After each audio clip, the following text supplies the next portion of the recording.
Greetings and salutations. Welcome to Dark Harry. We are thrilled to present today's story. What if Luna Lovegood was the true chosen one and Harry was the decoy? If these stories bring joy to your day, please consider liking and subscribing. Every bit of support helps us continue this passion project. Now, prepare yourself for an amazing tale. Chapter 1, The Sight Beyond. Luna Lovegood stared at her hand as the spoon bent without her touching it. Again. The third time this week. That's not supposed to happen, she whispered to herself in the empty Ravenclaw common room. The early morning sun streamed through the windows, catching dust particles dancing in the air. Luna focused, willing the spoon to straighten. Nothing. She sighed and pocketed it, adding it to her growing collection of accidentally magically manipulated silverware.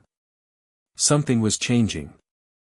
Luna had always been different, seeing creatures others couldn't, feeling magic in ways her classmates dismissed, but lately, her oddities had taken a troubling turn. Magic happened around her without spells, without intent. The walls of Hogwarts sometimes shimmered with patterns only she could see. And last night, she dreamt of her mother whispering, "It's beginning, my moonchild." Luna shook her head and gathered her books. Fifth year was challenging enough without mysterious maternal dream warnings. Across the castle, Harry Potter woke with a start, hand automatically flying to his scar. But for once, it wasn't pain that woke him, it was the absence of it. For the first time in months, he'd slept through the night without nightmares of Voldemort or the graveyard. Without the constant burning. Ron's snores filled the dormitory as Harry slipped out of bed and padded to the window. The grounds looked peaceful in the dawn light. He traced his scar with his fingertips, feeling oddly disconnected from it. For years, the lightning bolt had defined him, the boy who lived, the chosen one. But this morning, it felt like nothing more than an old cut. Weird, he muttered, grabbing his glasses. Later that morning, the Great Hall buzzed with pre-weekend excitement. The first Hogsmeade weekend of term had arrived, a welcome distraction from Umbridge's educational decrees and the Daily Prophet's ongoing campaign against Harry. "I don't care what Umbridge says about practical defense," Hermione was saying as she buttered her toast with unnecessary force. "We need to do something ourselves if she won't teach us." Harry nodded, only half listening as his gaze drifted toward the Ravenclaw table. Luna sat alone at the far end, her radish earrings swinging as she read the Quibbler upside down. Something about her made him pause. A shimmer, like heat rising from pavement, surrounded her for a split second. Harry blinked and it vanished. "Harry? Are you even listening?" Hermione huffed. "Sorry, just distracted," he said, turning back. "Defense group, right. Good idea." Ron snorted. "Distracted by Loony Lovegood?" "Mate, I know options are limited with the whole Ministry smear campaign thing, but, don't call her that," Harry snapped, surprising himself with his sharpness. "And no, I just thought I saw something." Before Ron could respond, the mail arrived. Owls swooped down, dropping parcels and letters. Harry watched as a small, bedraggled owl circled Luna 3 times before dropping a package wrapped in blue paper. Luna beamed, tucking the package into her bag without opening it. "Wonder what that's about," Harry murmured. Hermione raised an eyebrow. "Since when are you interested in Luna Lovegood's mail?" Harry shrugged, uncomfortably aware he didn't have an answer. At the staff table, a new professor leaned toward Dumbledore. Professor Selwyn had arrived last week after Professor Sinistra's unexpected family emergency. The replacement astronomy teacher was a thin, silver-haired man with piercing eyes that seemed to catalog everything they saw. "Don't like him," Ron said, following Harry's gaze. "Something off about that one." "He's perfectly qualified," Hermione said. "I looked him up. Published in Astronomical Quarterly for decades." "Still don't like him," Ron mumbled around a mouthful of sausage. "Gives me the creeps." Harry nodded, watching as Selwyn's gaze traveled deliberately to the Ravenclaw table, lingering on Luna. When the professor's eyes flicked to Harry, he felt a familiar tingle in his scar, faint, but definitely there. 3 hours later, Hogsmeade bustled with students enjoying freedom from the castle. The October air carried a crisp chill, and leaves crunched underfoot as Harry, Ron, and Hermione made their way toward the Hog's Head for their secret defense meeting. "You sure this is a good idea?" Ron asked, eyeing the grimy windows of the pub. "Bit dodgy, isn't it?" "That's the point," Hermione said. "No one will expect students here." Harry stopped suddenly, that strange feeling washing over him again. He turned, scanning the crowded street. "What is it?" Hermione asked. "I don't know. Felt like." He trailed off as he spotted Luna emerging from Scrivenshafts, that same shimmer around her he'd noticed at breakfast. She moved dreamlike against the flow of students, looking up at the sky rather than where she was walking. And then Harry saw them, 2 figures in dark cloaks, moving purposefully toward Luna from opposite directions. "Something's wrong," Harry said, already moving. "Those men, they're following Luna." "What men?" Ron squinted. "Harry, wait." But Harry was already pushing through the crowd. The shimmer around Luna intensified, visible now even from a distance. One of the cloaked figures reached for something inside his robe. "Luna!" Harry shouted. "Get down!" Luna turned, her protuberant eyes finding Harry's. Instead of ducking, she tilted her head curiously, just as a jet of red light shot toward her from the first man's wand. The stunner never reached her. The spell hit an invisible barrier and rebounded, striking a nearby barrel, which exploded in a shower of what appeared to be pickled eggs. Students screamed and scattered. The second man fired another spell, this one purple and crackling with energy. Harry drew his wand, racing toward Luna. "Protego," he shouted, but his shield charm wasn't needed. Luna hadn't moved, hadn't drawn her wand, but the purple spell dissolved feet from her like it had hit an invisible wall. The shimmer around her pulsed brighter. The first attacker shouted something to the second, words lost in the chaos. They both aimed their wands again. Harry reached Luna's side just as multiple spells fired at once, not just from the cloaked figures but from an alley to their right where a third attacker had appeared. "Luna, we need to," Harry began. "They're not what they appear to be," Luna said calmly, her eyes tracking something invisible. "Look at the threads connecting them. They're puppets." Harry had no idea what she meant, but the calm in her voice sent chills down his spine. Her eyes had taken on a silvery glow. The spells converged on them from 3 directions. Harry raised his wand, but Luna gently pushed his arm down. She raised her empty hand instead. The air around them vibrated. The shimmer expanded outward in a perfect dome. When the spells hit it, they didn't rebound or dissolve, they transformed. Red stunners became butterflies. Purple curses turned to flower petals. A sickly yellow hex morphed into a stream of bubbles. Luna smiled faintly. "Much prettier this way, don't you think?" The attackers froze, clearly shocked. One raised his wand again, but suddenly stiffened and collapsed. Behind him stood Professor McGonagall, her wand extended. "Potter. Lovegood. Get back to the castle immediately," she shouted, already moving toward the second attacker. The third figure disappeared with a crack of apparition before anyone could reach him. Ron and Hermione pushed through the gathering crowd, wide-eyed. "What the bloody hell was that?" Ron demanded. Luna blinked, the silver glow fading from her eyes. The shimmer around her dimmed but didn't disappear completely. "Oh, hello Ronald. I think I've developed an allergic reaction to Raxburts. They're turning quite colorful when agitated." Harry stared at her. "Luna, you just... How did you?" She turned those dreamy eyes on him. "Did I do something unusual?" "You turned spells into butterflies without a wand." Hermione exclaimed. "Did I?" Luna looked genuinely surprised. "How curious."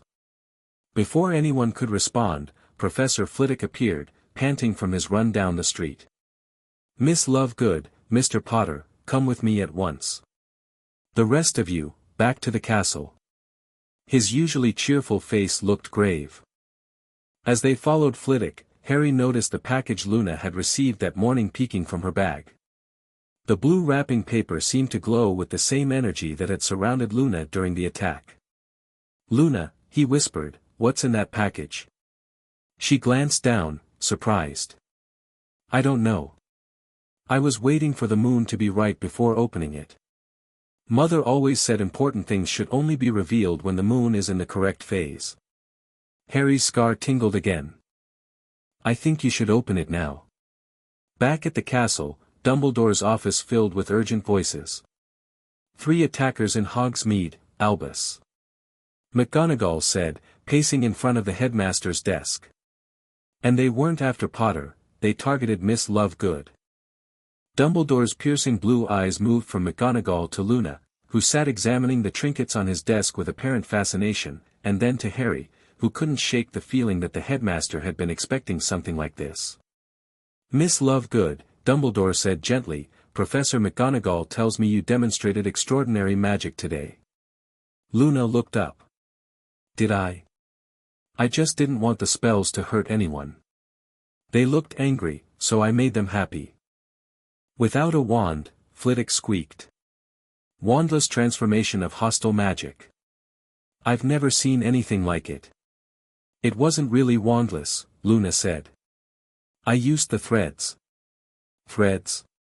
Dumbledore leaned forward, suddenly intent. "The magic threads. They're everywhere, connecting everything. Haven't you noticed them?" Luna looked around at their blank faces. "Oh. Perhaps they're shy around other people." Harry shifted uncomfortably. "Professor, why would anyone target Luna?" "I thought Voldemort was after me." A flash of something crossed Dumbledore's face. "Not everything that happens is about Voldemort, Harry. The attackers used Death Eater tactics," McGonagall countered. "Coordinated, prepared to use deadly force. And yet they were easily defeated by Miss Lovegood," Dumbledore mused. Luna shook her head. "Not defeated. Redirected. The magic wanted to be beautiful, not harmful. I just helped it remember." An uncomfortable silence followed this statement. "Miss Lovegood," Dumbledore said eventually, "have you noticed any changes in your magical abilities recently?" Luna nodded. "The threads appeared last month, right after my birthday. And things move sometimes when I'm thinking about them. Also, the castle talks now, but it mostly wants to discuss architectural improvements from the 14th century, which is rather boring." McGonagall and Flitwick exchanged alarmed glances. "I believe," Dumbledore said carefully, "that we should investigate this further. In the meantime, I think it prudent for Miss Lovegood to have company when outside the castle." "I'll do it," Harry said immediately, surprising himself again. Dumbledore's eyes twinkled. "Indeed? And why would you volunteer, Harry?" Harry hesitated. How could he explain the pull he felt toward Luna? The strange connection. I want to help," he finished lamely. "Very well. Miss Lovegood, please stay with Mr. Potter, Miss Granger, or Mr. Weasley when outside your common room. And perhaps we should postpone opening any unexpected packages until we understand more about your situation."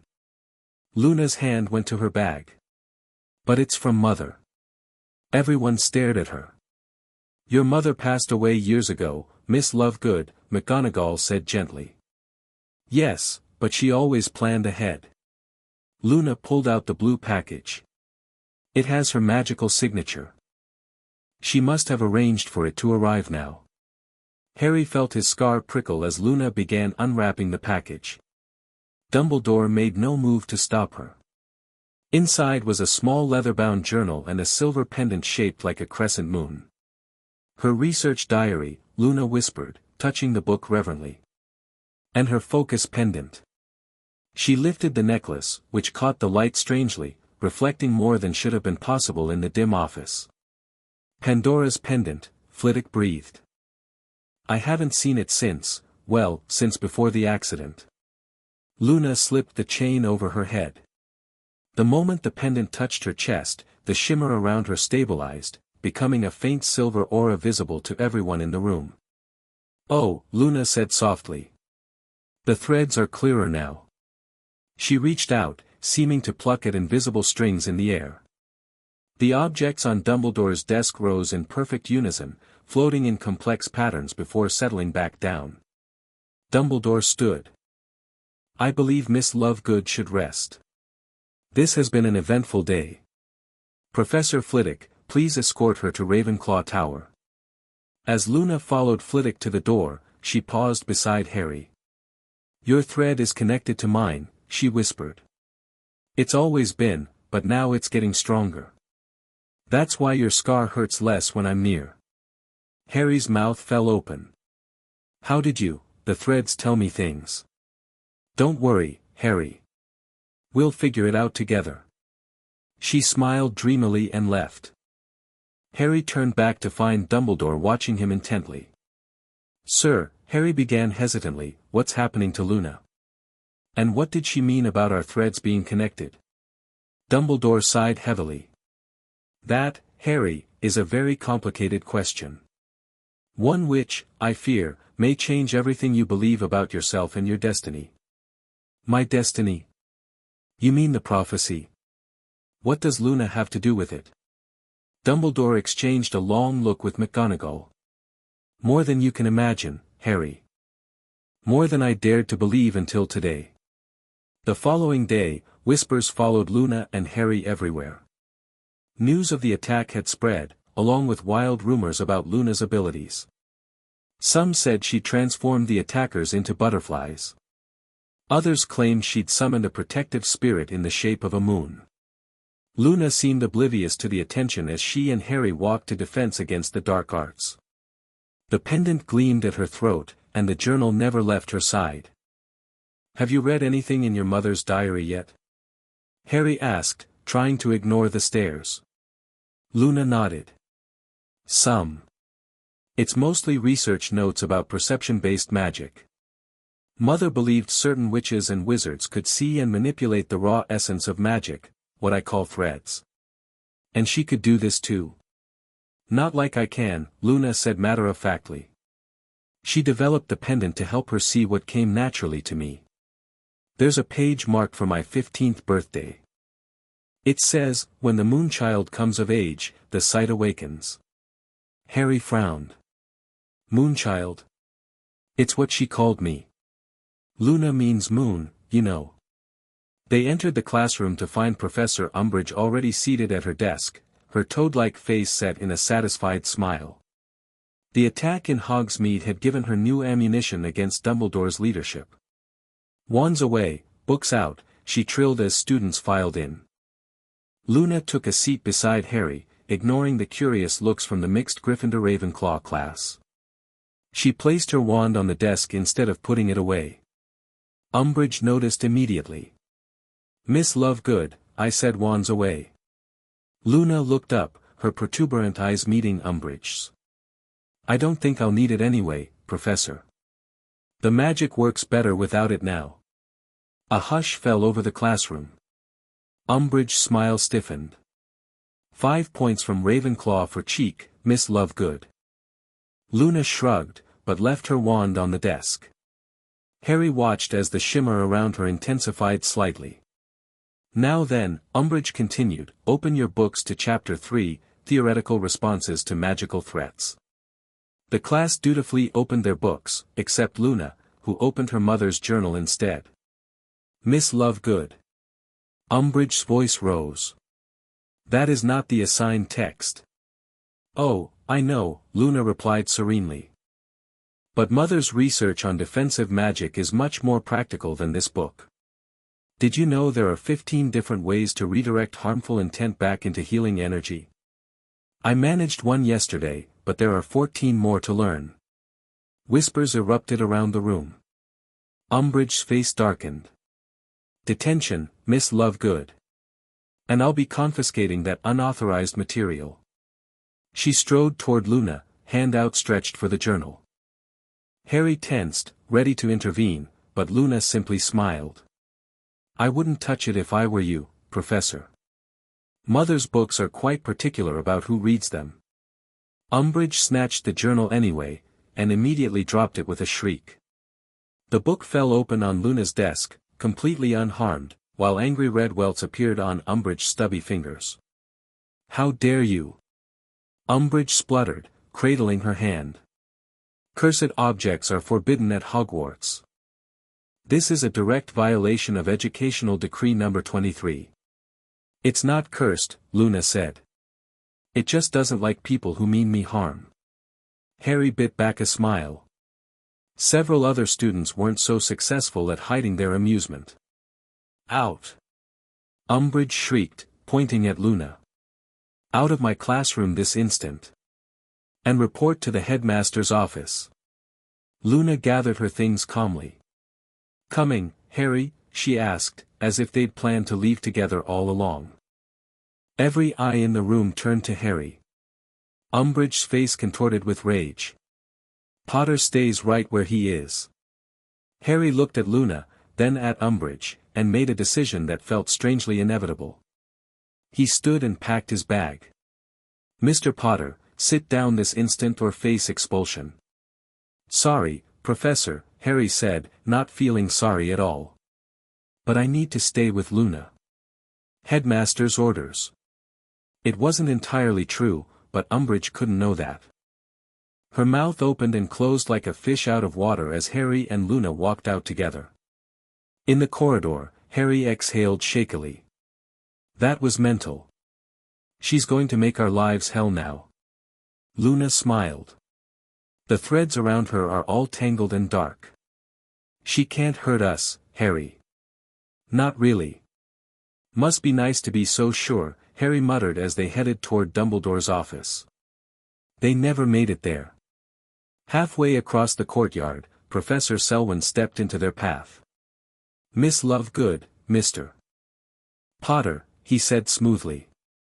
I heard about the commotion in Professor Umbridge's class. Perhaps you would accompany me to my office instead? I'd like to discuss what happened in Hogsmeade yesterday. Something in his voice set Harry's nerves on edge. His scar tingled. We were just going to see Professor Dumbledore, Harry said firmly.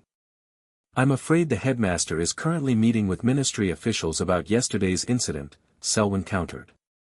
My office is just upstairs. It would only take a moment of your time. Luna was studying the professor with unusual intensity. Your threads are wrong, she said abruptly. Selwyn's expression flickered. I beg your pardon. They don't connect properly.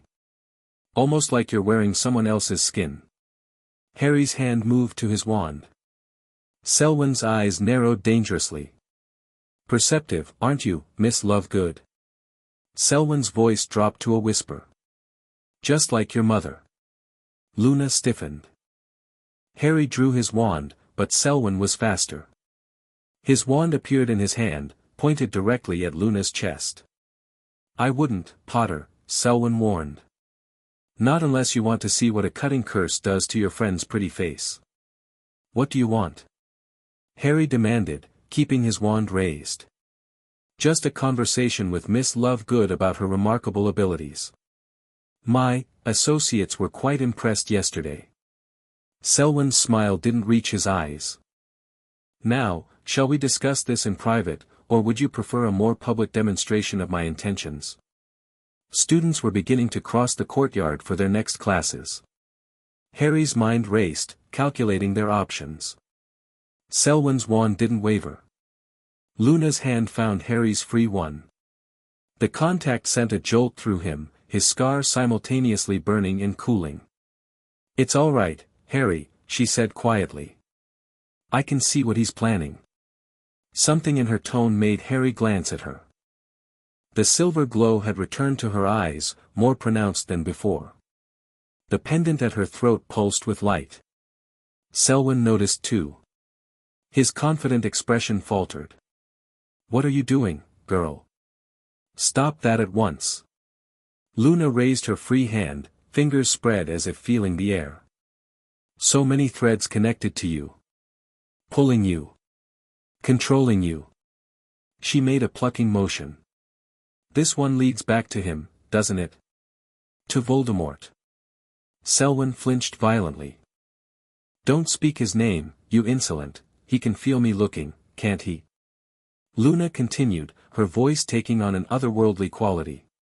He's watching through you right now. Sweat beaded on Selwyn's forehead. His wan hand trembled slightly. You have no idea what you're dealing with, Lovegood. I think I do, Luna replied. Her fingers closed as if gripping something invisible. Let me show you. She pulled. Selwyn's body went rigid. A horrible choking sound escaped his throat. His eyes rolled back, showing only whites, and a black mist began seeping from his nostrils and mouth. Luna, what are you doing?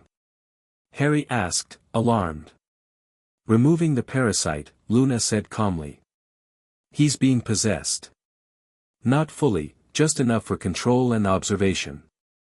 The black mist formed a writhing cloud above Selwyn's head. The professor collapsed to his knees, gasping. Luna made another gesture, and the mist compressed into a tight ball. Hello, Tom, she said to the ball of darkness. You've been watching me. The mist pulsed angrily, trying to disperse. Luna's fingers tightened, and it remained contained. Luna, Harry whispered, is that part of Voldemort? A fragment of his consciousness, she confirmed. A remote viewing spell, but more invasive. Quite impressive magic, actually. Students had stopped to stare at the scene. Some screamed at the sight of the black mist. Others ran for teachers. Luna studied the trapped fragment with academic interest. I could destroy it, but I think we should send it back instead. With a message. She leaned closer to the mist. Tell your master that Harry Potter isn't his biggest problem anymore.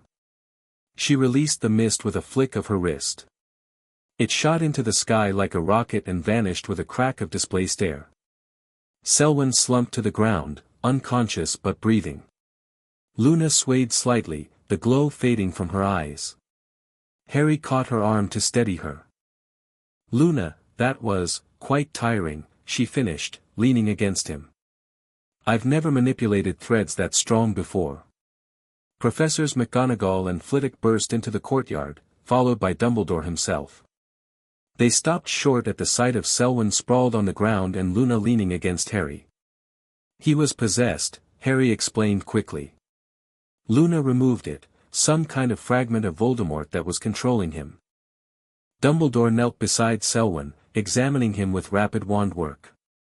Not completely possessed, he murmured. A parasitic spell, allowing distant control while maintaining the host's appearance and knowledge. He looked up at Luna with new intensity.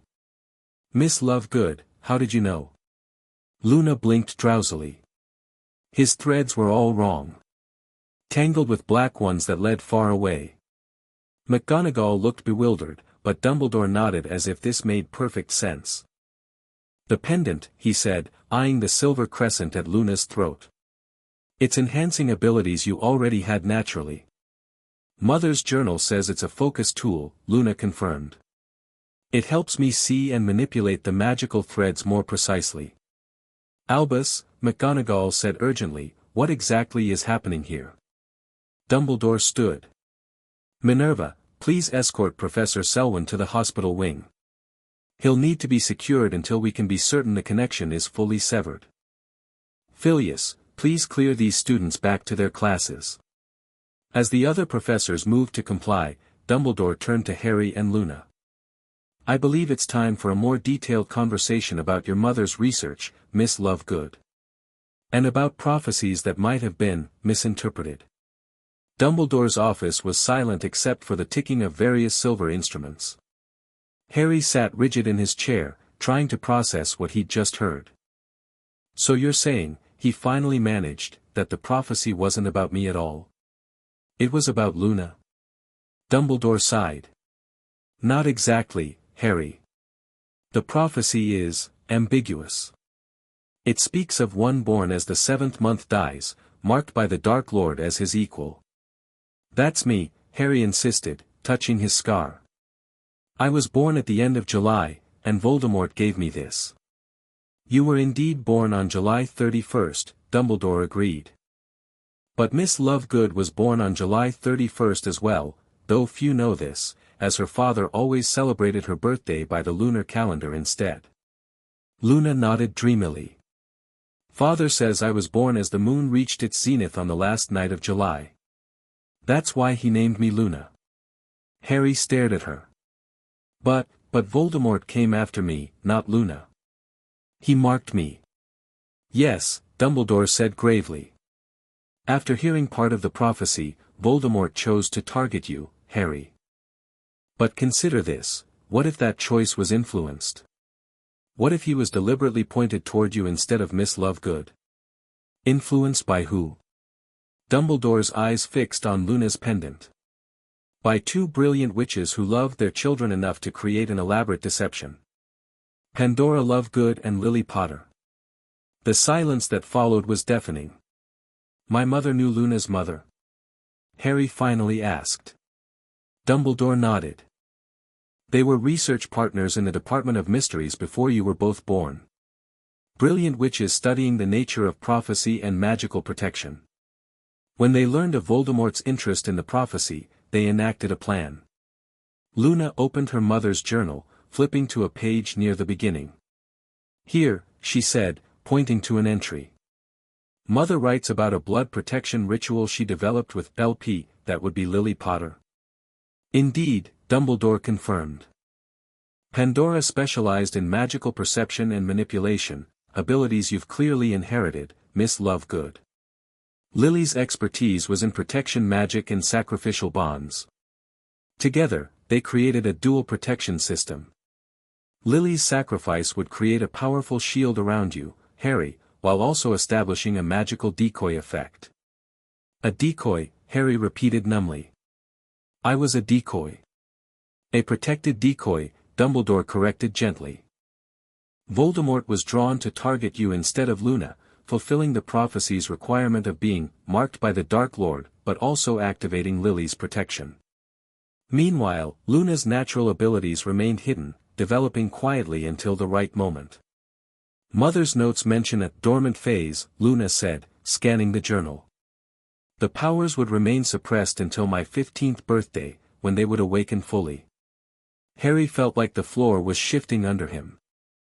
So everything I've been through, my parents' murder, the Dursleys, all the times Voldemort tried to kill me, that was all just to keep Luna safe until her powers activated? Not just, Harry, Dumbledore said firmly. Never think that. Your role was and is crucial. The prophecy speaks of power the Dark Lord knows not. Perhaps that power is divided between you, Luna's ability to perceive and manipulate the fundamental structure of magic, and your capacity for love and sacrifice, inherited from your mother. Luna reached across and took Harry's hand. Our threads have always been connected, Harry. I can see it now. Your mother's sacrifice linked us magically. Harry stared at their joined hands. Instead of the anger he expected to feel, he found himself oddly calm.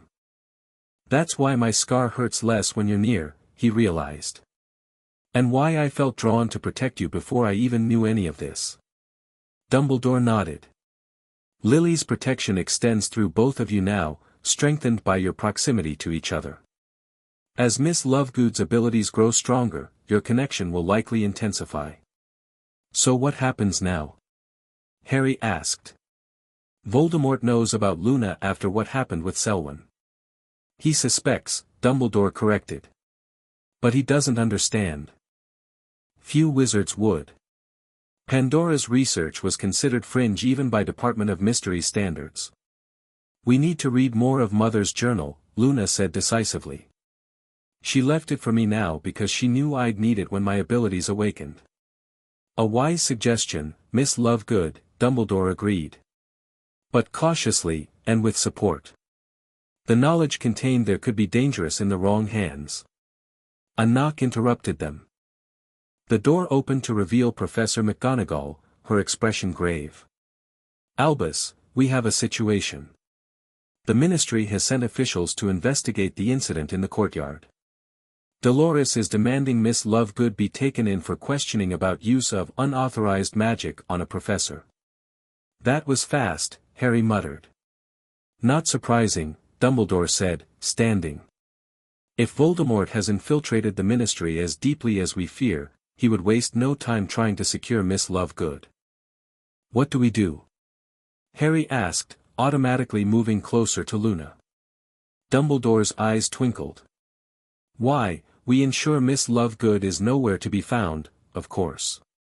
The room of requirement had outdone itself. The space Harry, Ron, and Hermione usually used for Defense Association meetings had transformed into a comfortable study area with a small attached bedroom. Bookshelves lined the walls, filled with texts on magical theory, while a large table in the center held Luna's journal and various instruments that had appeared to help with her research. "This is brilliant," Ron said, spinning in a plush chair. "Why didn't we think to ask for beds before? I could have skipped listening to Neville's snoring all year." Hermione rolled her eyes. "Because the room gives you what you need, not what you want. We needed a training space before. Now we need a safe place for Luna to work and sleep." Luna was examining the bookshelves with interest. "The room has excellent taste in literature. Look, a first edition of Magical Frequencies and Their Manipulation by Bartholomew Waffling. Mother cited this extensively." Harry paced near the door. "How long do you think you'll need to stay hidden?" "Until we understand more about my abilities and your connection to them," Luna replied, selecting a book and adding it to a growing pile on the table. "Mother's journal suggests there's a way to use the threads to create powerful protective magic, but it requires both of us working together." Ron frowned. "So the whole chosen one thing was actually about Luna?" "Mate, that's rough." "It's not about either of us individually," Harry said, surprising himself with how certain he felt. "It's about what we can do together. The prophecy never specified one person had to defeat Voldemort alone." Hermione was flipping through one of Luna's books. "This is fascinating. Theoretical magic that operates on perceptual principles rather than incantations. Luna, if you can actually see and manipulate these threads, you're doing something most magical theorists have only speculated about." Luna smiled. "Would you like me to show you?" Without waiting for an answer, she closed her eyes and touched her pendant. The now familiar silver glow appeared around her. When she opened her eyes again, they shimmered with the same light. "Give me your hands," she said, holding hers out to the three of them. Hesitantly, they complied, forming a circle around the table. The moment they connected, Harry felt a surge of energy unlike anything he'd experienced before, warm and electric at once. "Oh!" Hermione gasped. "Bloody hell," Ron whispered. The air around them shimmered, and suddenly Harry could see them, the threads Luna had described. Golden filaments connecting each of them to each other, pulsing with light. Thicker, brighter threads linked Harry and Luna, while a complex web extended outward, connecting to the castle itself and beyond. "These are just the surface threads," Luna explained, her voice echoing strangely. "The ones related to our immediate connections and friendships. Deeper threads connect to family, to magical cores, to fate itself." As Harry watched in wonder, Luna gently tugged on the threads between herself and Harry. The connection brightened, and his scar, which had been tingling uncomfortably, suddenly felt soothed. "Your thread to Voldemort is parasitic," Luna told him. "It drains you. But our connection can counterbalance it, filter it." She released their hands, and the visible threads faded, though Harry could still feel the connection thrumming between them. "That was incredible," Hermione breathed, looking shaken.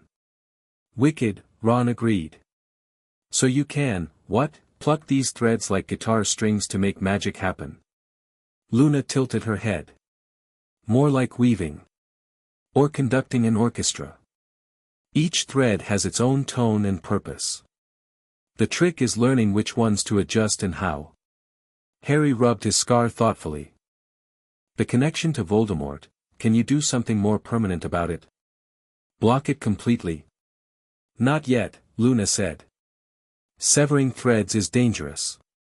Mother's notes warn about magical backlash. But I think we can modify it, perhaps even use it against him eventually. A silvery shape soared through the wall, Dumbledore's Phoenix Patronus.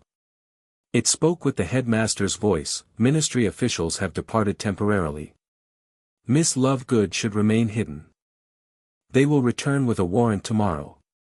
Great, Harry muttered. So we have until tomorrow to figure this out. Luna had returned to her mother's journal. There's something here about a ritual that requires moonlight. The next suitable phase is tonight, a waxing crescent, perfect for growth and beginnings. A ritual? Hermione asked skeptically. Luna, you've only just discovered these abilities. Is it wise to attempt complex magic so soon? Luna looked up, her expression uncharacteristically serious. Hermione, I've been preparing for this my entire life without knowing it. Every creature only I could see, every moment people called me loony, I was perceiving fragments of the magical structure around us. Now I can see it clearly, and Mother's journal gives me the framework to understand it. Harry moved to Luna's side, reading over her shoulder. What does the ritual do? It strengthens our connection and begins the process of neutralizing your link to Voldemort, Luna explained. Mother calls it, the reflection bond.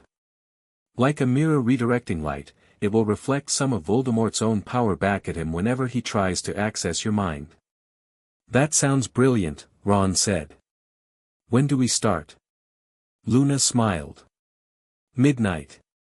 On the astronomy tower. The astronomy tower? Hermione looked alarmed. Luna, that's too exposed. Filch, the inquisitorial squad, the professors, someone will see you. We need direct moonlight, Luna insisted. And height. The threads are clearer the closer we are to the sky. Harry thought for a moment. We'll use my invisibility cloak. And the Marauder's map to avoid getting caught. Brilliant, Ron grinned. Just like old times. Except this time, Hermione said soberly, we're not just breaking school rules. We're potentially altering the magical connection between Harry and you-know-who. If something goes wrong. Luna closed the journal. It won't. The threads have been moving us toward this moment for years. Can't you feel it? Strangely, Harry could. A sense of inevitability, of rightness. I trust Luna, he said firmly.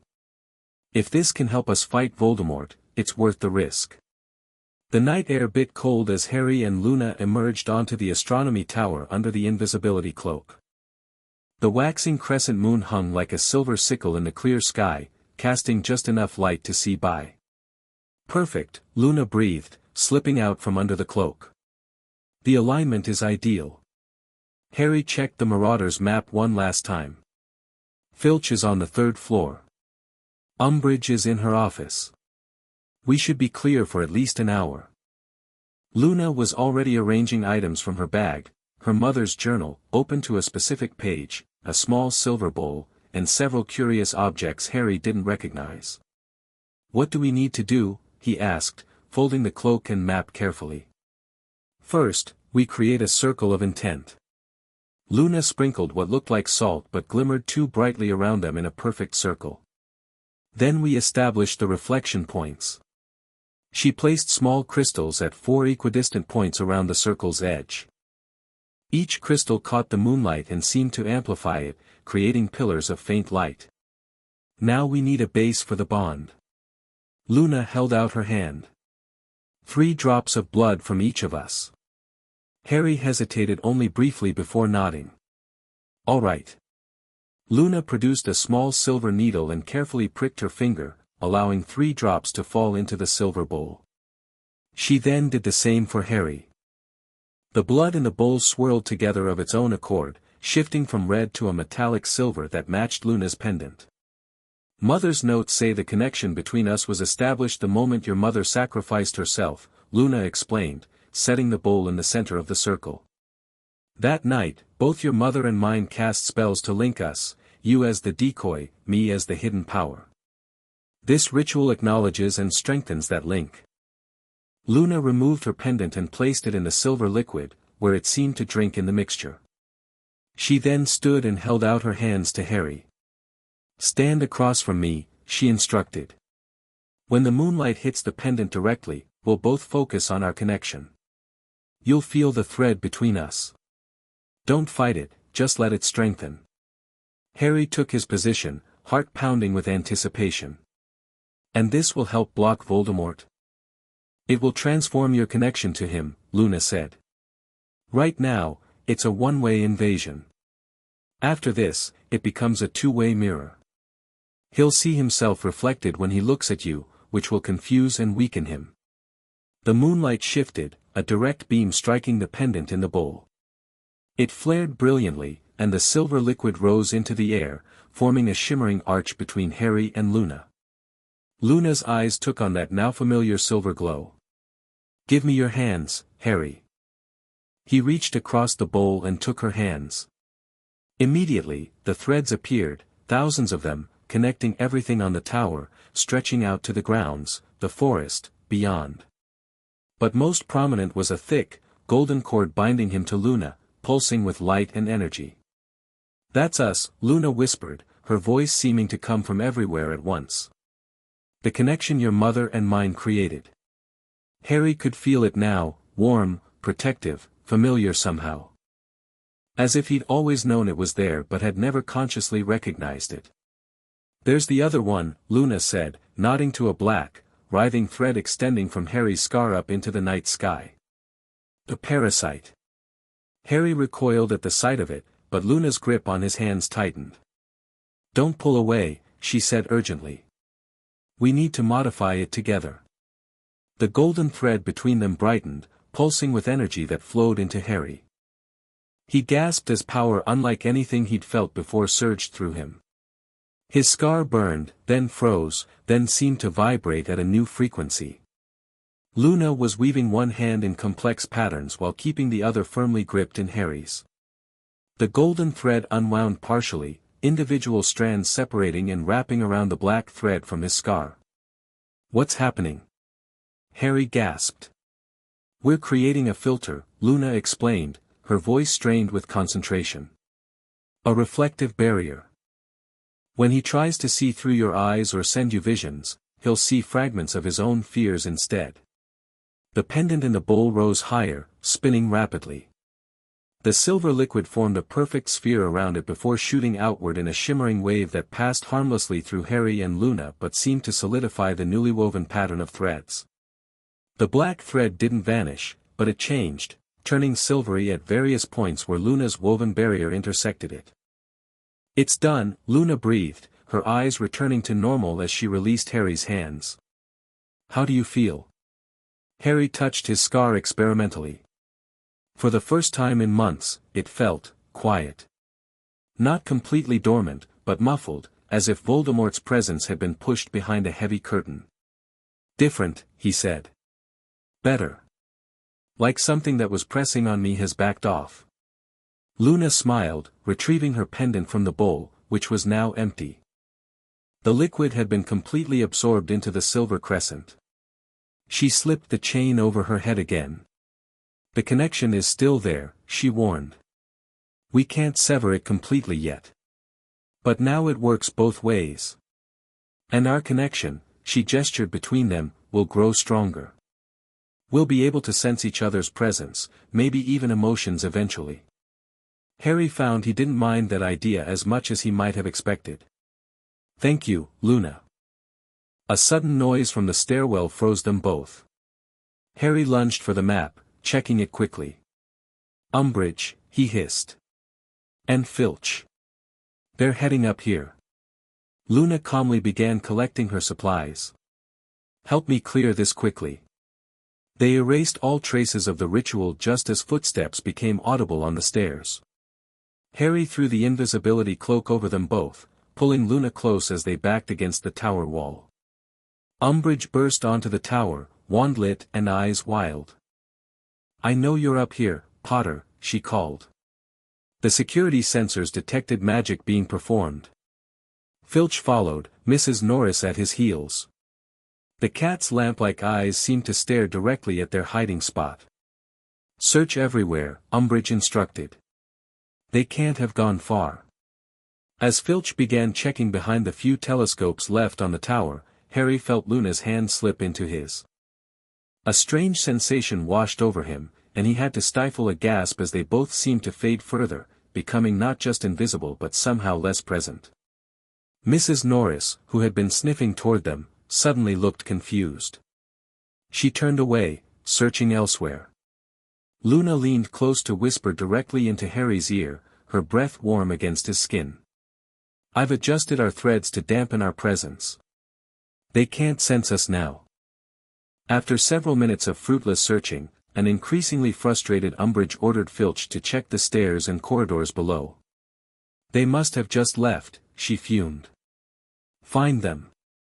The moment they disappeared down the stairs, Harry pulled Luna toward the exit.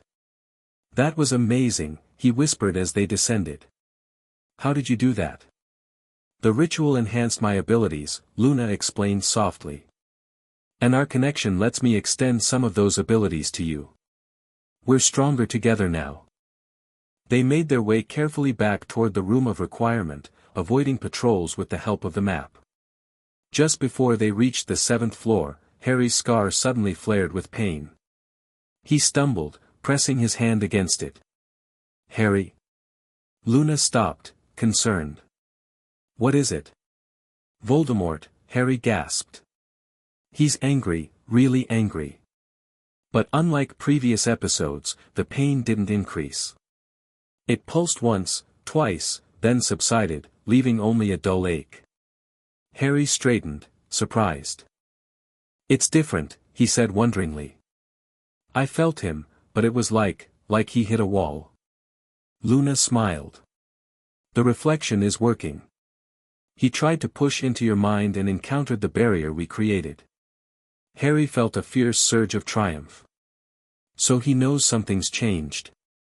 "Yes," Luna said, her dreamy expression giving way to determination. "And he won't like it one bit." The next morning brought chaos. Ministry officials had indeed returned with a warrant, not just for questioning Luna, but for taking her into protective custody for examination at the Department of Mysteries. Outrageous. Professor McGonagall fumed at breakfast, reading the official notice. "They're claiming concerns about uncontrolled magical manifestations posing a danger to other students. Voldemort's influence," Harry muttered to Ron and Hermione. "He wants Luna contained and studied." Dumbledore had disappeared again, conveniently unavailable when the ministry representatives arrived. Professor McGonagall stalled them with bureaucratic requirements while Flitwick insisted on being present as Luna's head of house for any questioning. Meanwhile, Luna remained safely hidden in the room of requirement, continuing to study her mother's journal with Harry whenever he could slip away from classes. "There's so much here," Luna told him during one such visit, surrounded by notes and open books. Mother was studying the fundamental structure of magic itself. She believed certain bloodlines, particularly those descended from the founders, had unique perceptual abilities.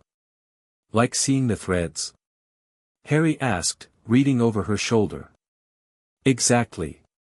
Rowena Ravenclaw could supposedly see magical currents and redirect them. Mother suspected our family had distant ties to the Ravenclaw line, which might explain my abilities." Harry frowned. "But what about our connection? And how does it relate to the prophecy?" Luna flipped to another section of the journal. "Mother writes here about her collaboration with Lily Potter. They were researching protective magic when the prophecy was made, the one about a child with the power to vanquish the Dark Lord. And they realized it could refer to either of us," Harry said slowly. "Born as July died." Luna nodded. "Mother had already noted my unusual perception even as a baby. I could see magical auras before I could speak. When Voldemort began hunting children born at the end of July, she and your mother devised a plan to protect both of us. By making me the obvious target while keeping your abilities secret, Harry finished. But why not just hide both of us? Because the prophecy needed to be fulfilled, Luna said simply. One of us had to be marked as his equal. Your mother volunteered to create the strongest protection she could, a sacrificial shield tied to your blood, knowing Voldemort would target you first. Harry swallowed hard. The idea that his mother had not just died protecting him, but had done so as part of a calculated plan, stirred complex emotions. Pride in her courage, awe at her foresight, and a lingering sadness for what might have been. My mother didn't expect to die that night, Luna continued softly.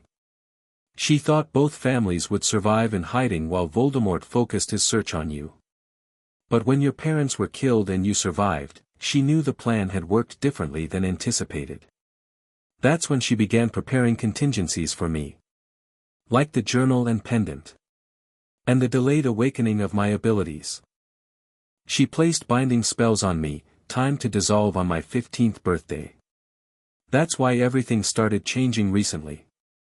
A knock at the room's door interrupted them. Harry checked the map quickly before opening it to admit Hermione and Ron. The ministry officials are searching the castle, Hermione reported breathlessly. They've brought in specialists from the Department of Mysteries, Unspeakables.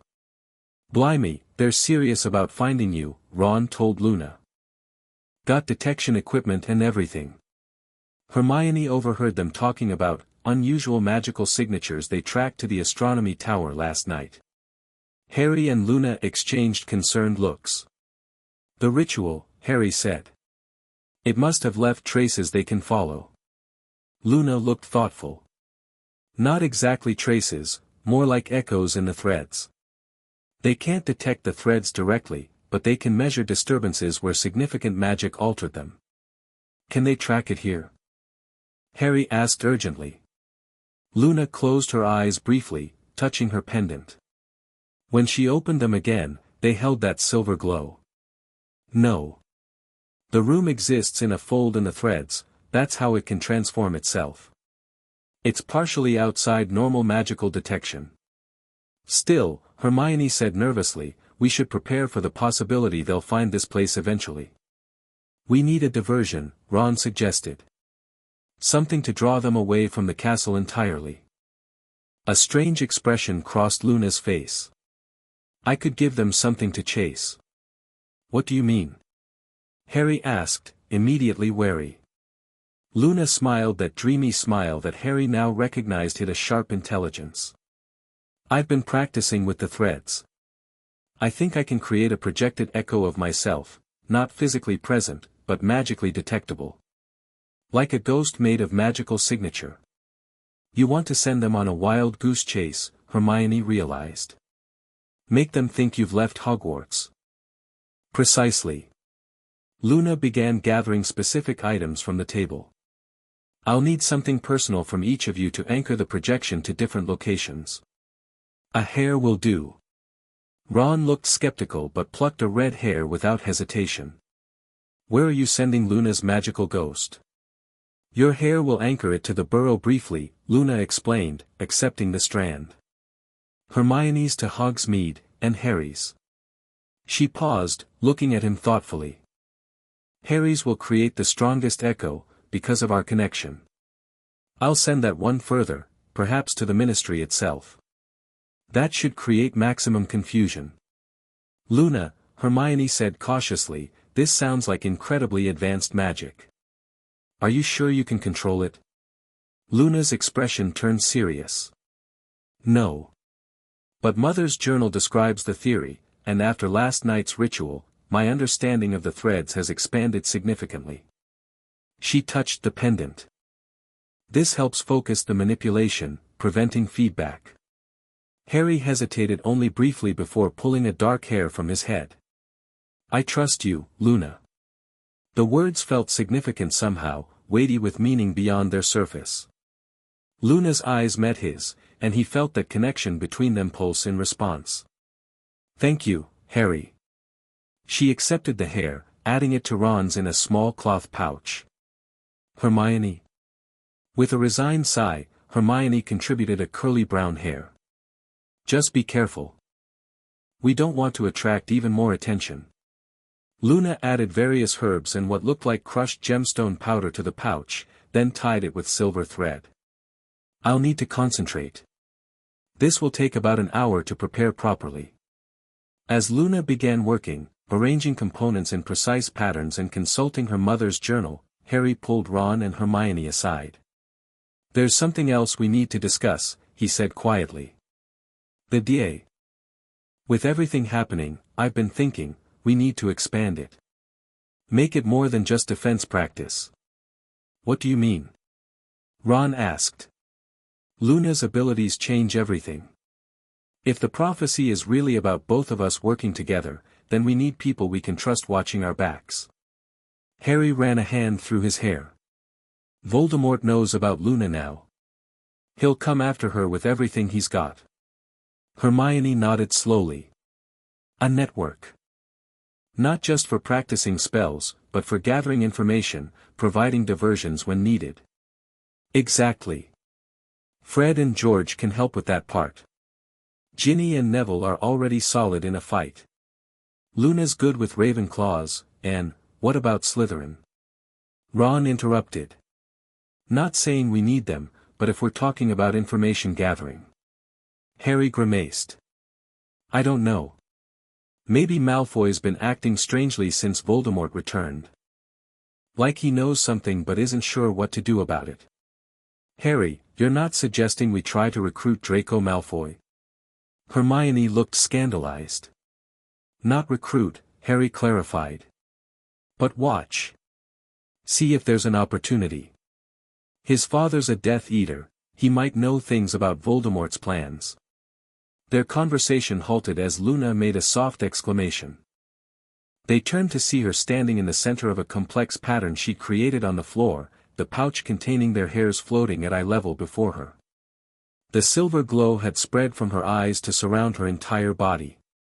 It's ready, she said, her voice echoing strangely. I'm going to send the projections out now. You might feel a slight pull when your hair activates. She raised her hands, and the pouch unfolded itself, the three hairs rising to float in a triangle formation. Luna began moving her fingers as if plucking invisible strings, and each hair glowed in response, Ron's a warm orange, Hermione's a steady blue, and Harry's a brilliant gold. The glow spread outward, forming three translucent duplicates of Luna, each one taking on a hint of the color from its corresponding hair. Luna herself seemed to dim slightly, as if sharing her luminescence with the projections. Go, Luna whispered, and the three spectral forms shot upward, passing through the ceiling and disappearing. Luna swayed slightly. Harry moved to her side instinctively, supporting her elbow. Are you all right? She nodded, the glow fading from her eyes. Just tired. It worked, though. The projections will appear briefly in each location before fading. The Ministry's detection equipment should register them as me, temporarily. Harry felt a strange tugging sensation, as if something far away was pulling gently on an invisible string connected to his chest. I can feel it. The one connected to my hair, it's at the Ministry now. Luna smiled. Our connection makes it stronger, more convincing. They'll chase shadows while we prepare. Prepare for what? Hermione asked. Luna's expression grew distant. For Voldemort's next move. He won't give up easily, now that he knows I exist. As if summoned by her words, Harry's scar flared with sudden pain, different from before, sharper but more focused. He gasped, pressing his palm against it. Harry. Ron moved toward him, alarmed. He knows, Harry gritted out. He felt the projection at the Ministry.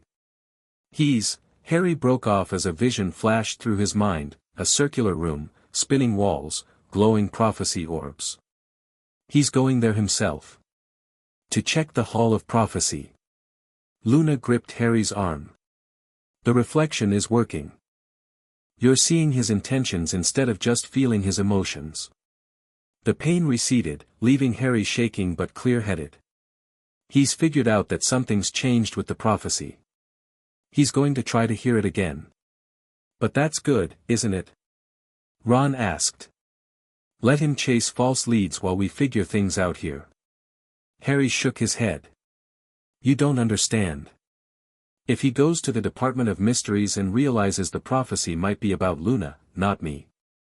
He met Luna's eyes. He'll stop at nothing to find her. Then we need to get there first, Luna said simply. What? Hermione looked horrified. Luna, you can't possibly be suggesting we break into the Department of Mysteries. Luna's serene expression didn't waver. Not break in. I'll go through the proper channels. As the subject of a prophecy, I have the right to request access. Under ministry supervision, Hermione objected. The same ministry that's currently hunting you down. Not if I go with someone they trust, Luna countered. She turned to Harry. Someone they've been trying to discredit but can't ignore completely. The boy who lived. Harry felt a chill. You want us to walk right into the ministry when they're looking for you and calling me a liar? Precisely because they're looking for me elsewhere now, Luna explained. My projections will confuse them. Meanwhile, we request an official viewing through Professor McGonagall. By the time they realize what's happening, we'll already be there. Ron shook his head. That's mental. It's brilliant, Harry countered, surprising himself. They won't expect something so direct. And if we can hear the full prophecy before Voldemort figures it out, we'll have an advantage, Luna finished. Mother's journal says there's more to the prophecy than what Professor Dumbledore revealed, something specifically about dual powers united. Hermione still looked unconvinced. Even if you could get permission, which is doubtful with Umbridge controlling all communication, how would you get to London? Students can't just leave the school. Luna smiled enigmatically. The threads connect all places, Hermione. I can't transport us physically yet, but I can create shortcuts. Paths of least resistance. You're talking about manipulating space itself, Hermione said, looking both horrified and fascinated. Luna, that's incredibly dangerous magic. Only if you don't understand the structure you're working with, Luna replied. It's like knowing which floorboard creaks and simply stepping over it, rather than redesigning the entire floor. Harry's mind was racing. So we could get to London without being detected. Hear the prophecy. And get back before anyone realizes we've gone. Not all of us, Luna said, looking between them. Just you and me, Harry. Our connection makes the magic stronger, more stable. Adding more people increases the risk. Ron crossed his arms. No way. If you two are doing this mad plan, we're coming too. We'll find another way, Hermione insisted. Something less risky. Luna shook her head. There isn't time. I can feel the threads shifting. Voldemort is already moving. We need to act now, before he discovers the truth. Harry met Luna's gaze, feeling the connection between them hum with certainty. This felt right, despite the danger. When?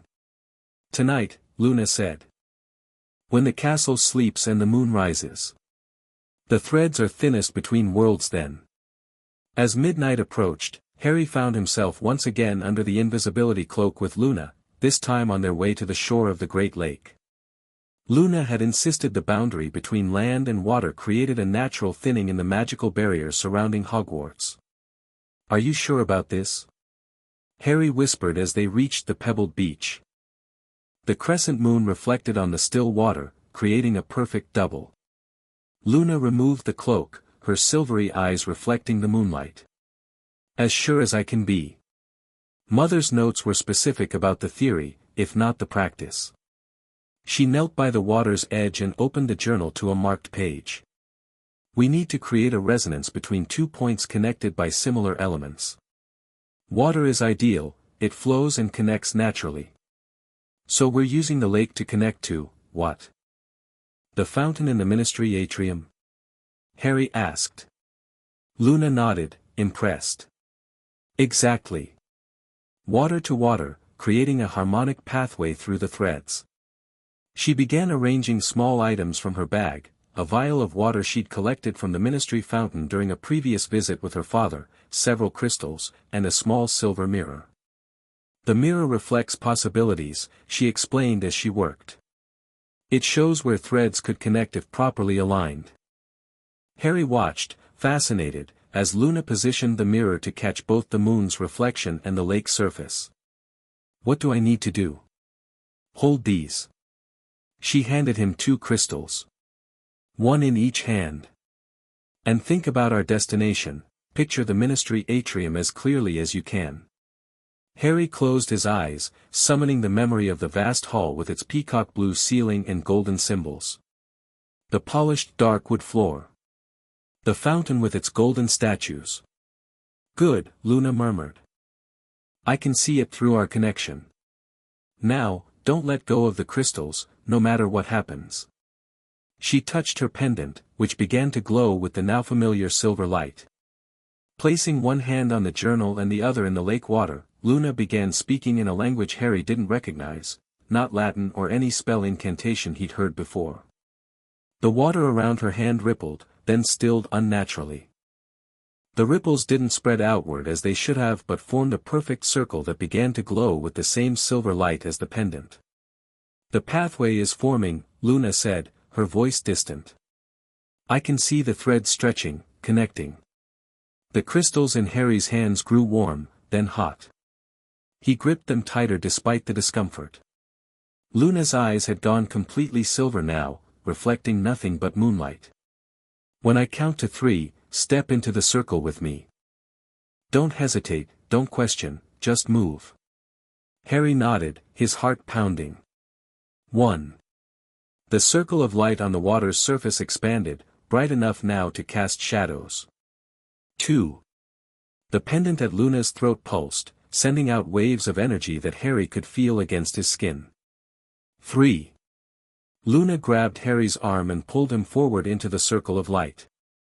He expected to feel cold water, but instead, there was a sensation of falling sideways, of being stretched and compressed simultaneously. Colors swirled around them, too fast to identify. The crystals in his hands burned like fire. And then, as suddenly as it began, the sensation stopped. Harry gasped, finding himself standing ankle-deep in water, not the lake, but the fountain in the ministry atrium. Luna stood beside him, looking pale but triumphant. It worked, she breathed, steadying herself against the fountain's edge. We're here. Harry looked around in amazement. The ministry was eerily quiet at night, with only minimal magical lighting illuminating the vast space. No alarms had sounded at their sudden appearance. How did you do that? He whispered, helping Luna out of the fountain. I followed the connection between similar elements, Luna explained, tucking her mother's journal safely away. Water recognizes itself across distances. I just reminded it of that fact. Won't they detect the magic? Harry asked as they moved toward the security desk, currently unoccupied. Luna shook her head. Not if they're not looking for it. The ministry's detection spells are focused on conventional magic, apparition, portkeys, flow. This was something else entirely. They reached the golden gates leading to the lifts. Surprisingly, they opened at their approach. The ministry never truly closes, Luna explained, seeing Harry's surprised expression. Unspeakables work at all hours. They entered an empty lift. Harry pressed the button for level 9, the Department of Mysteries. You're sure the prophecy will be there? He asked as the lift began to descend. Luna nodded. The Hall of Prophecy contains records of every prediction ever registered. Only those named in a prophecy can retrieve it without triggering defensive spells. The lift rattled to a stop. A cool female voice announced, Level 9, Department of Mysteries. They stepped into a bare corridor. The plain black door at the end seemed to shimmer slightly as they approached. I can see the threads concentrated here, Luna murmured. Layers of protective magic, centuries old. The door opened at their touch, revealing a circular room with identical black doors all around it, marked with blue-flamed candles. As soon as they entered, the wall began to spin, blurring the doors into a solid black mass before stopping again. "Which way?" Harry asked, disoriented. Luna closed her eyes, touching her pendant. "This way." She pointed confidently to a door directly across from them. "The prophecies call to those thereabout. I can feel a pull." The door opened to reveal a vast room filled with towering shelves. Each shelf held glass orbs, some glowing with a faint inner light, others dim and dusty with age. "How do we find ours?" Harry whispered, awed by the sheer number of prophecies stored here. Luna was already moving, following some invisible guide. "This way. Row 97. Harry felt a chill. In his visions, Voldemort had been fixated on that same row. They moved through the silent aisles, their footsteps echoing softly. Finally, Luna stopped before a specific shelf. "There," she said, pointing. A small orb glowed with soft blue light. Beneath it, a yellowed label read, "SPT to APWBD Dark Lord. Harry Potter, and Luna Lovegood." Harry stared at the label. "Both our names are there. It was always about both of us." Luna nodded. "The question marks mean the subjects weren't confirmed when it was recorded. Divination allows for multiple possibilities until choices narrow the path. So when Voldemort chose to attack me first, he began confirming one interpretation of the prophecy," Luna finished. "But not the complete one." She reached for the orb. As her fingers touched the glass, it glowed brighter, responding to her magical signature. She lifted it carefully from the shelf. "Now what?" Harry asked, looking around nervously. He couldn't shake the feeling that they were being watched. "We listen," Luna said simply. She held the orb between them. A wispy figure rose from the sphere, Professor Trelawney, looking much younger, her eyes unfocused. When she spoke, it was in the harsh, hoarse tone Harry had heard once before, "The one with the power to vanquish the Dark Lord approaches. Born to those who have thrice defied him, born as the seventh month dies, and the Dark Lord will mark one as his equal, but they will have power the Dark Lord knows not, for neither can live while the other survives. But beware, for the power divides between two born under the same moon. The marked one carries the shield, the hidden one carries the sword. Together they forge the path to the Dark Lord's destruction. The one with the power approaches, born as the seventh month dies." The figure dissolved back into mist. Harry and Luna stared at each other in stunned silence. "The power divides between two," Harry repeated. "The marked one and the hidden one." "You're the shield," Luna said softly. "I'm the sword. Together we forge the path," Harry finished. "It was never meant to be just one of us." A slow clapping sound echoed through the hall. They whirled to see a figure emerge from the shadows between shelves, tall, blonde, and sneering. "How very touching," drawled Lucius Malfoy. The boy who lived and the Lovegood girl, discovering their shared destiny. More figures appeared behind him, masked Death Eaters surrounding them on all sides. "Thank you for retrieving the prophecy for us," Malfoy continued. "The Dark Lord will be most pleased." Harry drew his wand. "Stay back." Luna didn't appear frightened. She carefully placed the prophecy orb in her pocket and touched her pendant. "Harry," she said calmly, "remember the threads." Before Harry could respond, spells flew from multiple directions. Luna raised her hand, and just like in Hogsmeade, the spells hit an invisible barrier, transforming into harmless light. Malfoy's confident expression faltered. "What magic is this?" "The kind you can't understand," Luna replied. Her eyes had taken on the silver glow again. "Harry, the threads connecting them, cut them." Instinctively, Harry knew what she meant. Through their strengthened connection, he could now faintly perceive what Luna saw clearly, magical threads linking the Death Eaters to each other and to distant points outside the ministry. He slashed his wand through the air, not with any specific spell but with intent focused through his connection to Luna. The thread severed. Several Death Eaters cried out as their magical communication was suddenly disrupted. "Now!" Luna shouted, grabbing Harry's hand. With her free hand, she made a sweeping gesture. The shelves on either side of them toppled, sending hundreds of prophecy orbs crashing to the floor. Ghostly figures rose from the breaking glass, their voices overlapping in a cacophony of predictions as mist filled the hall. Using the confusion, Luna pulled Harry between shelves, following a path only she could see. "We need to get back to the atrium." Harry shouted over the chaos of shattering glass and shouted curses. Luna shook her head. "Too far with them so close. We need a different exit." She led them through the maze of toppling shelves until they reached another door. Bursting through it, they found themselves in a cavernous stone chamber. A great stone archway stood on a raised dais in the center, a tattered black veil hanging from it, swaying slightly though there was no wind. "The death chamber," Luna breathed. "Perfect. Perfect." Harry echoed, hearing the Death Eaters regrouping behind them. "Luna, we're trapped." "No, we're not." Luna pulled him toward the archway. "The veil exists between worlds. It's the thinnest point in the magical fabric, a natural gateway." "Gateway to where?" Harry asked, alarmed. "Luna, people who go through that don't come back." "Because they don't understand the threads," Luna explained urgently. "They pass through without guidance. We won't make that mistake." The door behind them blasted open.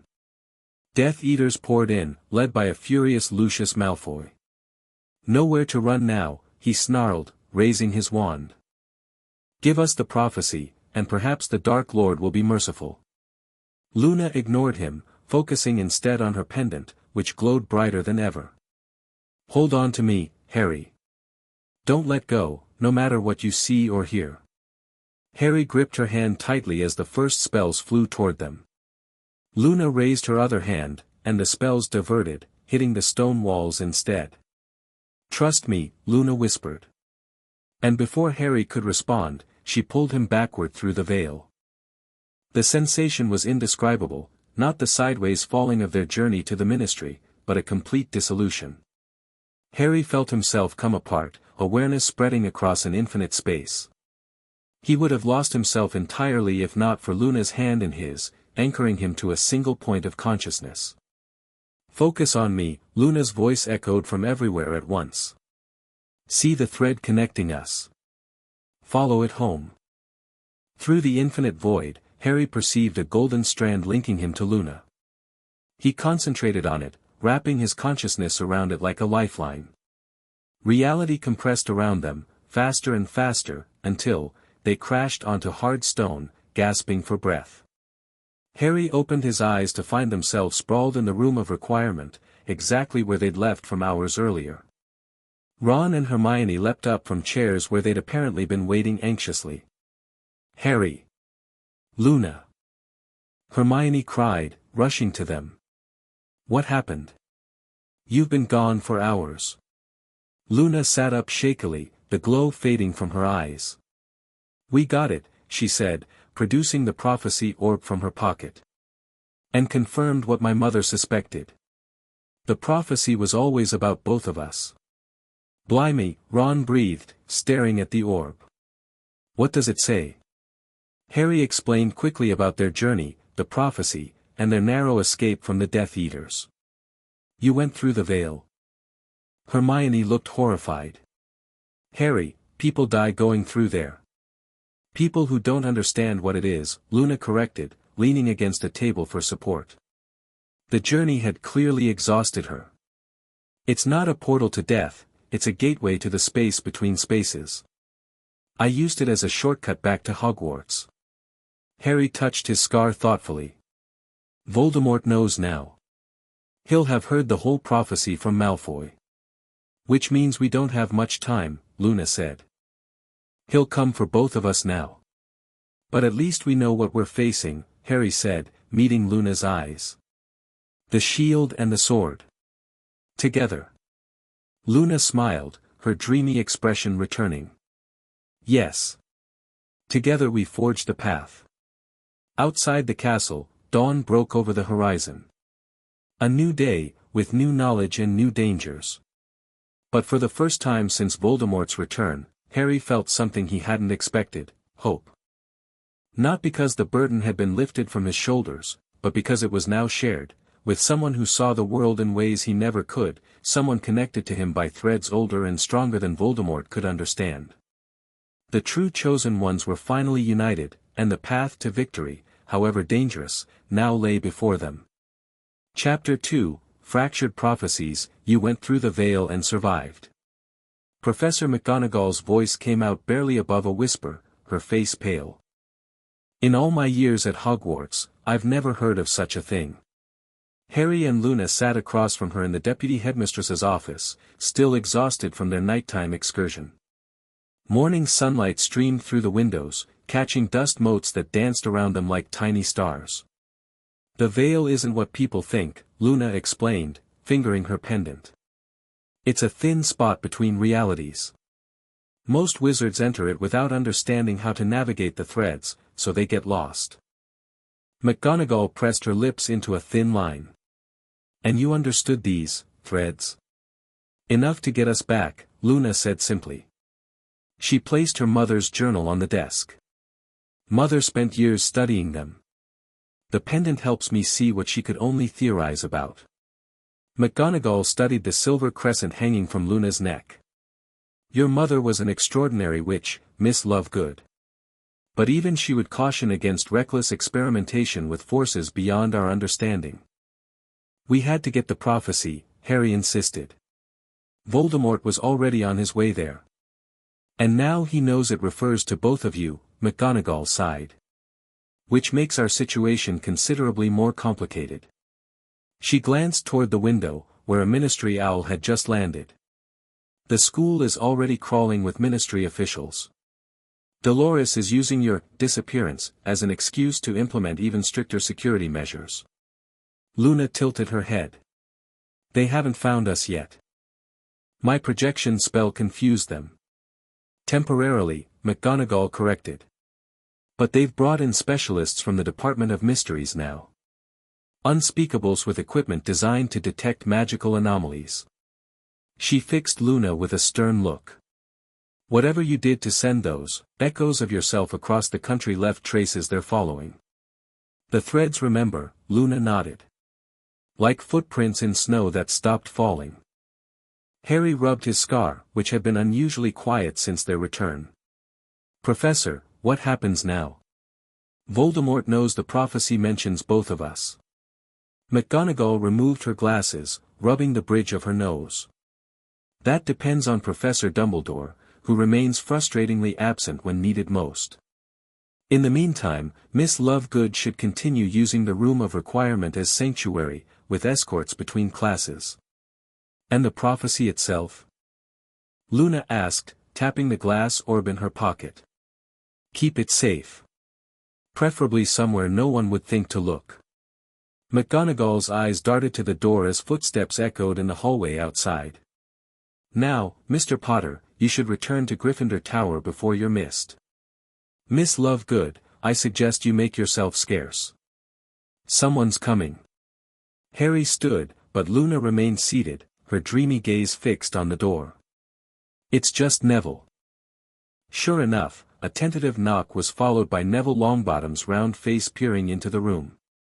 Sorry to interrupt, Professor, but you asked me to tell you when the Ministry people started searching the greenhouses.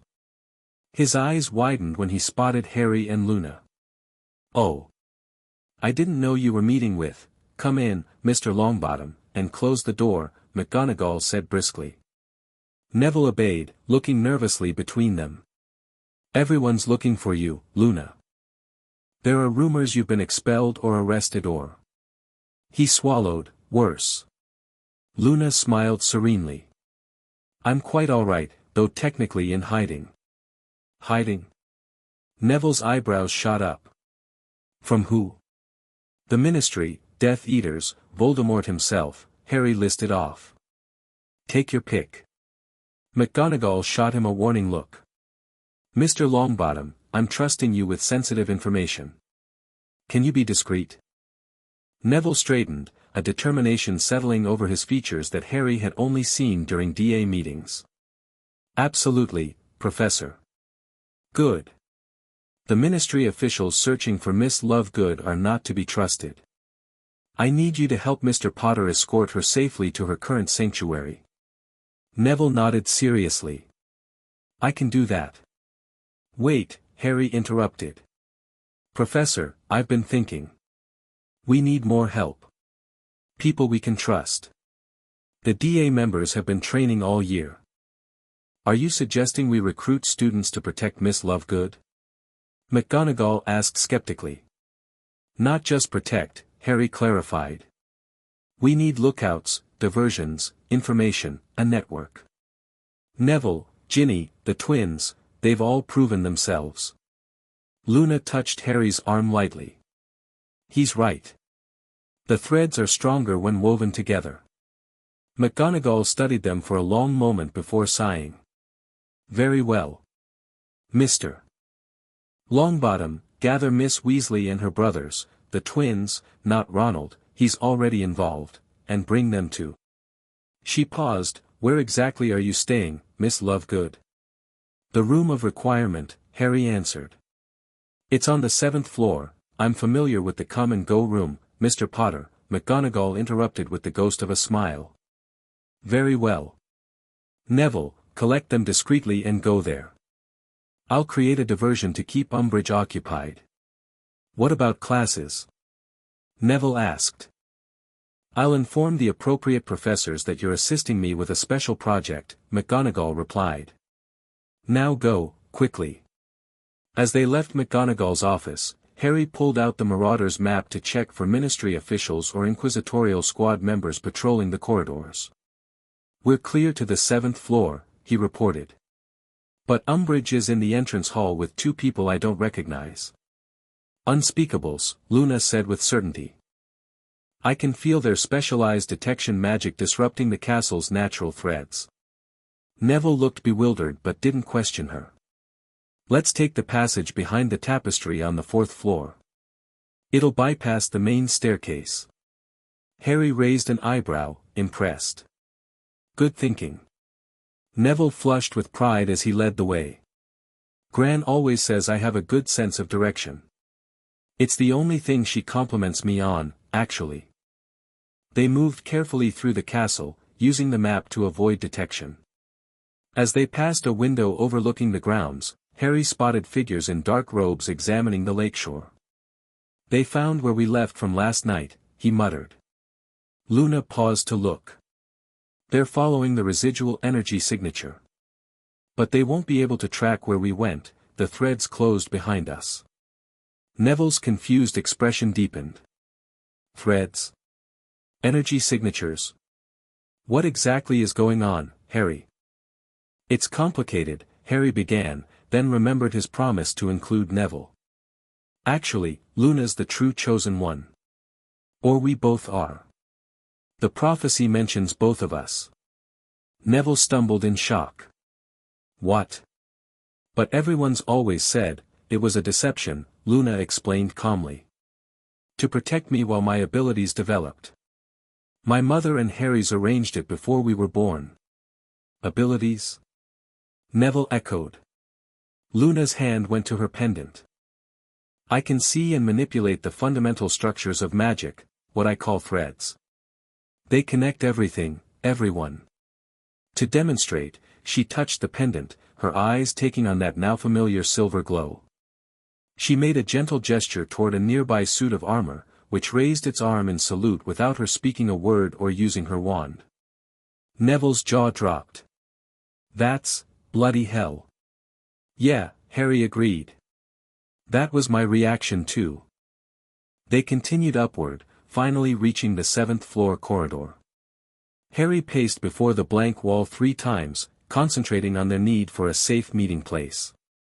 A door materialized, and they slipped inside to find the room had transformed since their last visit. The space now resembled a comfortable common room with a large round table in the center, surrounded by chairs. Bookshelves still lined the walls, but now also included defense texts. A section of the room held practice dummies for spellcasting, while another contained comfortable sleeping areas separated by screens. Ron and Hermione were already there, arguing over a stack of books. Can't possibly expect to understand thousand-year-old magical theory overnight.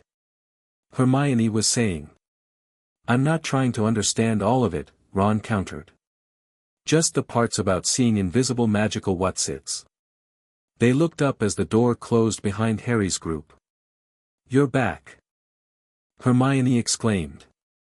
Professor McGonagall found you. More like we found her, Harry explained. Neville's going to gather the others. Neville nodded. I'll get Ginny and the twins. Back in 15 minutes. He slipped out, leaving Luna to wander toward the research table. You've been studying Mother's theories, she observed, picking up a thick tome Hermione had open. Hermione nodded enthusiastically. The room provided these books when we asked for resources on magical perception and manipulation. Your mother is cited in several advanced theoretical works, though most scholars dismissed her ideas as too experimental. Most scholars lack imagination, Luna said, setting the book down. They can't see what they haven't been taught to look for. I've been trying to understand how you see these thread things, Ron admitted. Hermione thinks it might be related to ley lines or maybe the magical fields described in Pendragon's arcane geometries.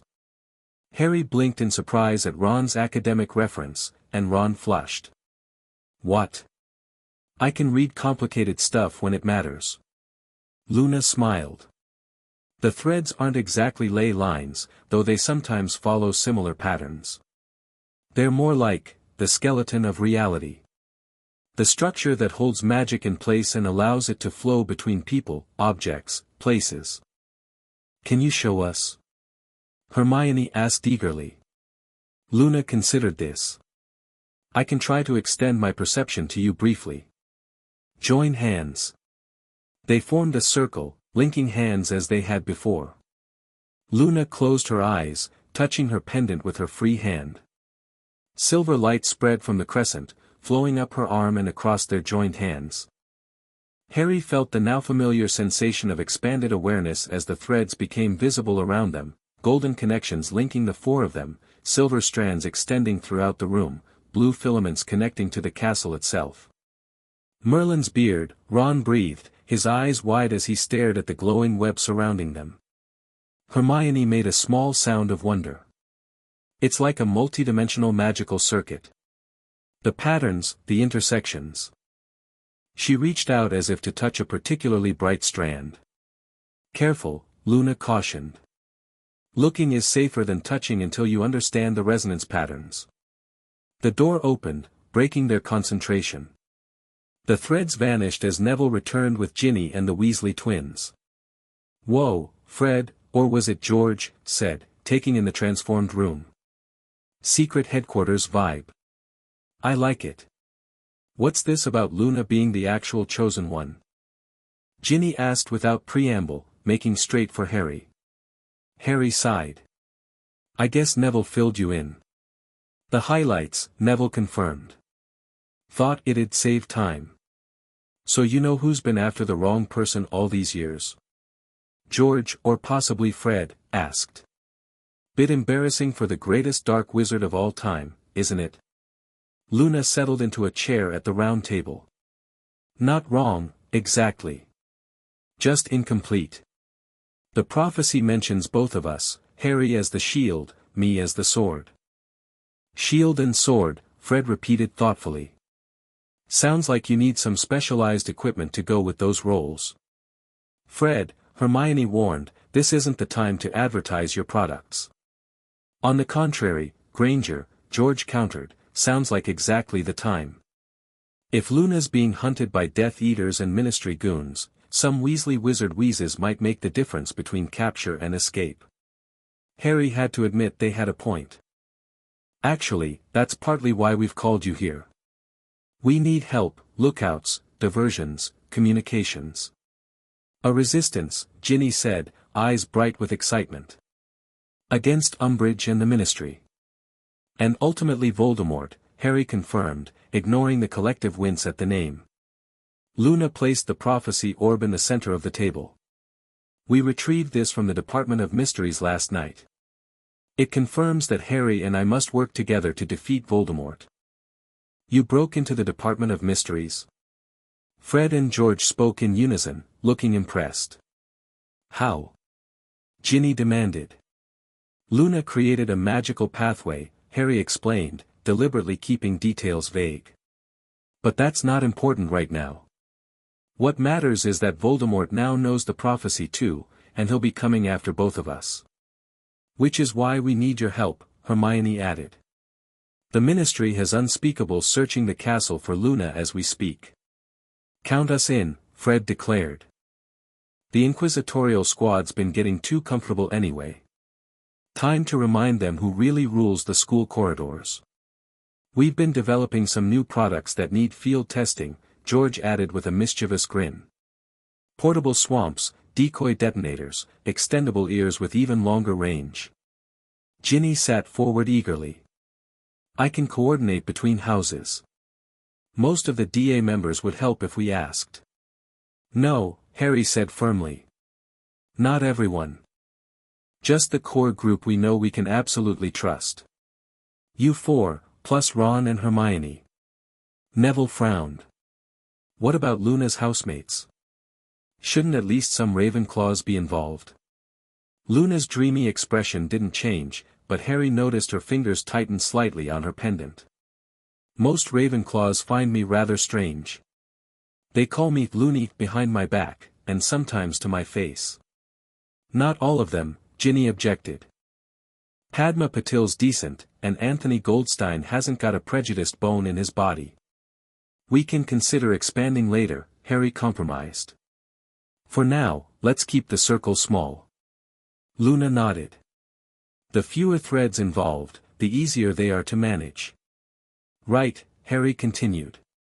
We need to establish shifts, someone watching the Marauders map at all times to track the Ministry officials. Fred, George, we need diversions, especially when Luna needs to move through the castle. Say no more, the twins replied in unison. Ginny, you and Neville will escort Luna when she needs to leave the room. Alternate so you don't miss too many classes. What about you, Harry? Hermione asked. You can't skip all your classes without raising suspicion. Harry frowned. I know. But I don't like the idea of being far from Luna now that we know how our connection works. Our connection grows stronger with use, Luna observed. Distance becomes less relevant as the bond develops. Bond? Ron repeated, looking between them. What exactly happened between you two? Harry felt heat rise in his face. It's not, we didn't, he stammered. Our mothers created a magical connection between us before we were born, Luna explained calmly. Part of their protection plan. Harry's mother's sacrifice activated and strengthened it. It's why my scar hurts less when Luna's near, Harry added. And how she can extend her perception to me. Fascinating, Hermione murmured. A magical bond created through sacrificial magic, dormant for years before activating. I don't think I've ever read about anything similar. Because no one's ever done it before, Luna said simply. Mother and Lily Potter invented the process specifically for us. So what's the plan going forward? Neville asked. We can't just hide Luna in the room of requirement until graduation. We need to understand more about Luna's abilities, Harry said. And how our connection can be used against Voldemort. Luna opened her mother's journal. Mother left clues throughout her notes. References to rituals and techniques we can use, but they're fragmented, hidden in code. Why code? Ron asked. If she wanted you to find this stuff, to protect me, Luna replied. If the journal fell into the wrong hands, they wouldn't be able to use it. The most dangerous secrets are hidden behind riddles only a Ravenclaw would appreciate. Well, you're a Ravenclaw, Ginny pointed out. Can you solve them? Luna's fingers traced patterns over a page filled with what looked like random astronomical symbols. I'm working on it. Some require specific conditions, phases of the moon, alignments of planets. We should focus on immediate protection first, Hermione said practically. The Ministry won't give up looking for Luna, especially now that they've brought in unspeakables. As if on cue, the door to the room opened again. Everyone tensed, wands appearing in hands, but it was Professor McGonagall who entered, looking harried. We have a situation, she announced without preamble. The unspeakables have detected magical residue on the lakeshore consistent with experimental transportation magic. They've requested permission to question all fifth-year students about unauthorized experimentation. They know it was Luna, Harry realized. McGonagall nodded grimly. They don't have a name yet, but they're narrowing it down. And that's not all. Professor Selwyn has volunteered to assist their investigation, claiming expertise in detecting magical signatures. Luna's eyes widened slightly. He's recovered from the possession? Apparently so, McGonagall said. Though I have my doubts about how complete his recovery truly is. Madame Pomfrey reports he discharged himself from the hospital wing this morning, against her advice. Harry's scar prickled uneasily. He's still connected to Voldemort somehow. Luna removed the direct possession, but there might be other links. I should examine him, Luna said. The threads would reveal any remaining connection. Absolutely not, McGonagall and Harry said simultaneously. Miss Lovegood, you are not to go anywhere near Professor Selwyn, McGonagall continued firmly. He specifically mentioned interest in questioning Ravenclaw students with unique magical perspectives. He might as well have named you directly. Luna looked undeterred. If he's still linked to Voldemort, he's dangerous to everyone at Hogwarts, not just me. Which is why we'll handle him properly, with appropriate caution, McGonagall insisted. In the meantime, I've arranged a diversion that should buy us some time. The unspeakables detection equipment will be experiencing unfortunate malfunctions shortly. Fred and George exchanged impressed looks. Professor McGonagall, Fred said solemnly, you continue to be our role model in all things. McGonagall's lips twitched in what might almost have been a smile. I have no idea what you're talking about, Mr. Weasley. Now, I suggest you all establish a rotation schedule for Miss Lovegood's protection. I'll do what I can to misdirect official attention, but be prepared for increased scrutiny. After McGonagall left, they quickly organized shifts and responsibilities. Fred and George would create diversions when needed and establish secure communication methods. Ginny and Neville would escort Luna when necessary. Ron and Hermione would help research Luna's mother's notes, while Harry would divide his time between maintaining normal appearances and working with Luna on their connection. I still think we need someone with access to Slytherin information, Harry said as they finalized the plans. Malfoy knows something, I'm sure of it. He's been acting strange all year. Strange how? Ginny asked skeptically. Harry shrugged. Less swagger.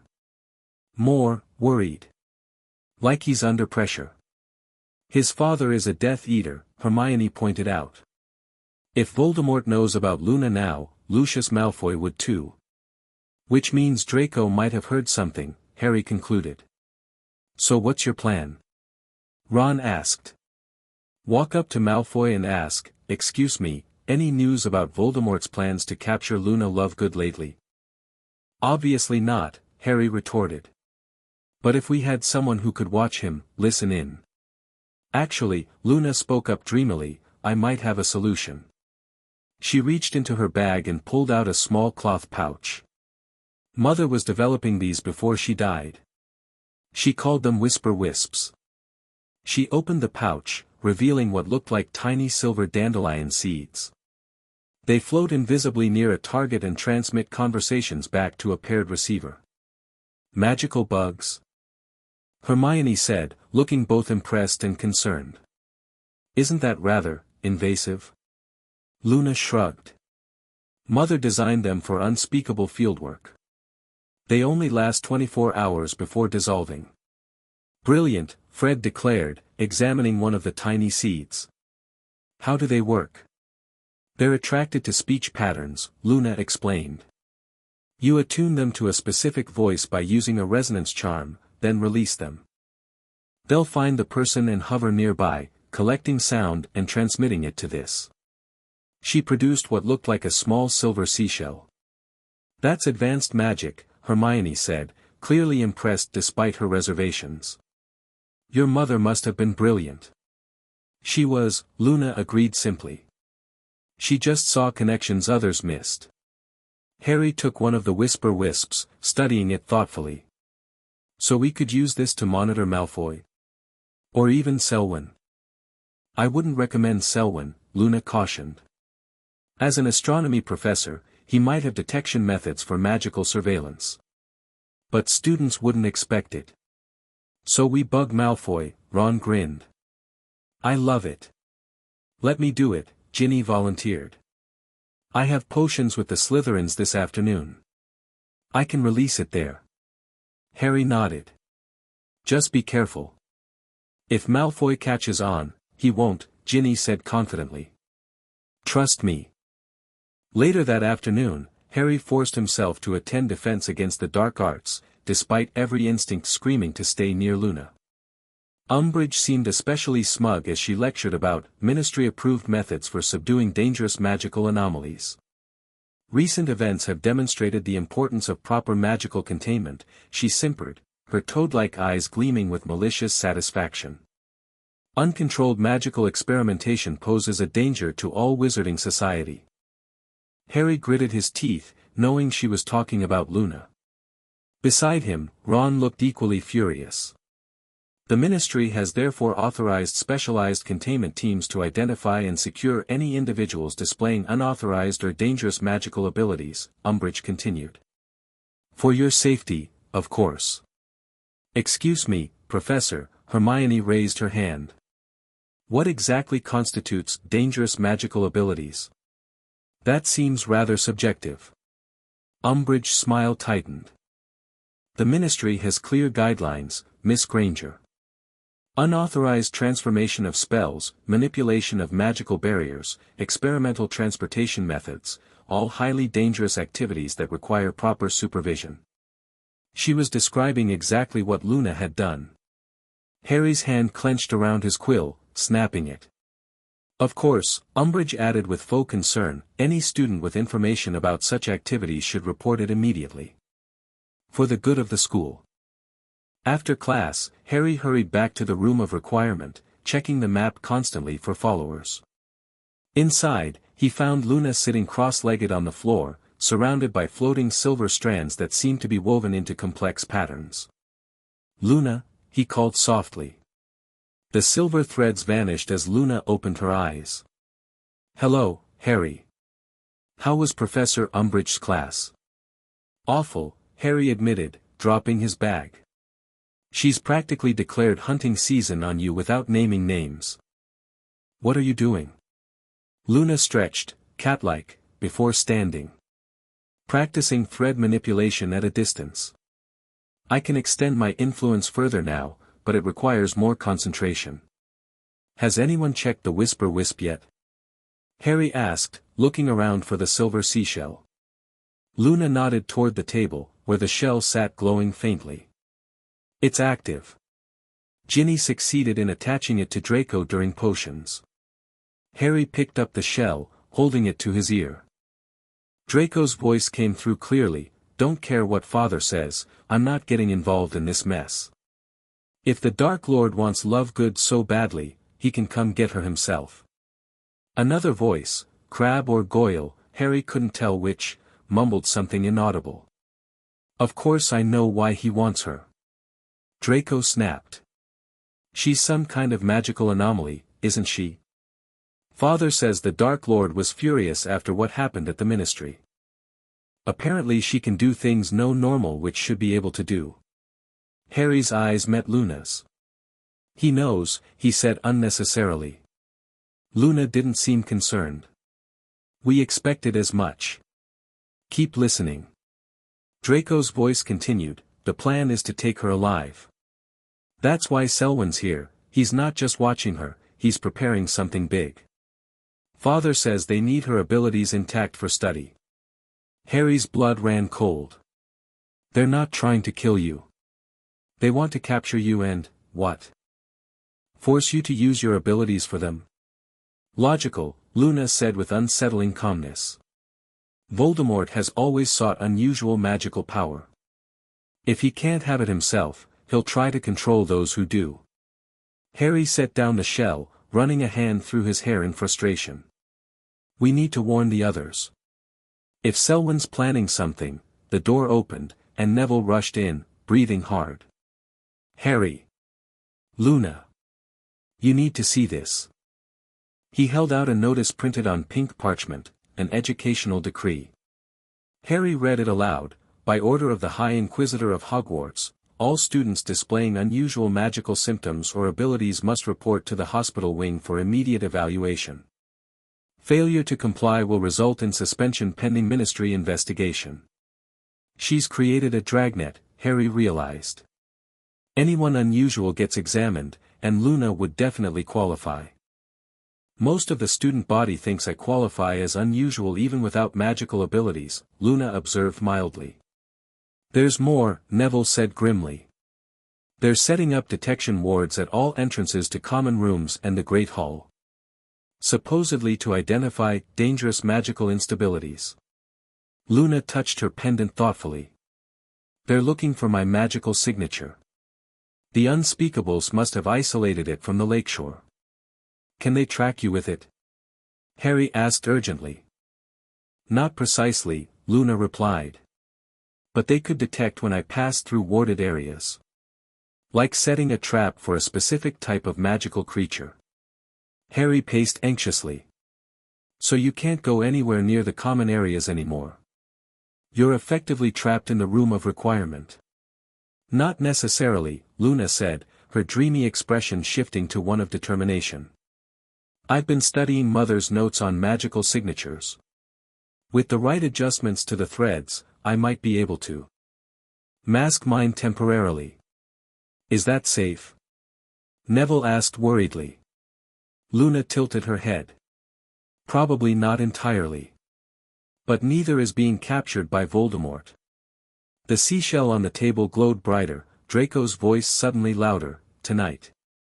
Selwyn says the equipment will be ready by midnight. They're setting a trap in the astronomy tower. Something about lunar alignment strengthening magical signatures, making her easier to track. Harry grabbed the shell. Did you hear that? They're planning something tonight. Luna had gone very still, her eyes fixed on her mother's journal. Tonight is the first quarter moon. Mother has notes about this specific lunar phase, it's significant for clarifying obscured connections. Meaning what exactly? Neville asked. It's the ideal phase for breaking through magical concealment, Luna explained. Including the bindings Mother placed on my abilities. She looked up, her eyes shining with excitement. Tonight's alignment could help me decode the remaining hidden sections of Mother's journal. Or it could make you more vulnerable to detection, Harry countered. You heard Malfoy, they're counting on the lunar alignment to help them find you. Which means I need to use it first, Luna said simply. Before they can spring their trap. Harry started to protest, but Luna had already opened her journal to a specific page, tracing symbols that seemed to shift under her fingers. Here, she said. Mother left instructions for a ritual specifically designed for the first quarter moon. It's meant to clarify that which was intentionally obscured. Sounds like a bad idea given the circumstances, Neville said nervously. Luna looked up, her expression unusually serious. On the contrary. The timing is perfect. If I can complete this ritual, I might unlock abilities that will help us evade Selwyn and the Ministry completely. Harry moved to read over her shoulder. The page contained diagrams of lunar phases alongside complex magical formulas and what looked like poetry in a language he didn't recognize. What exactly would this ritual do? He asked. It would remove the remaining bindings Mother placed on my perception, Luna explained.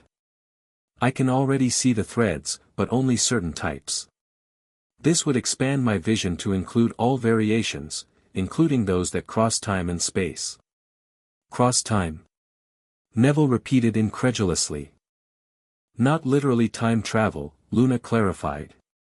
More like, seeing echoes of what was and glimpses of what might be.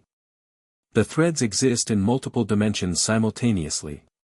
Right now, I can only perceive the present ones. Harry frowned.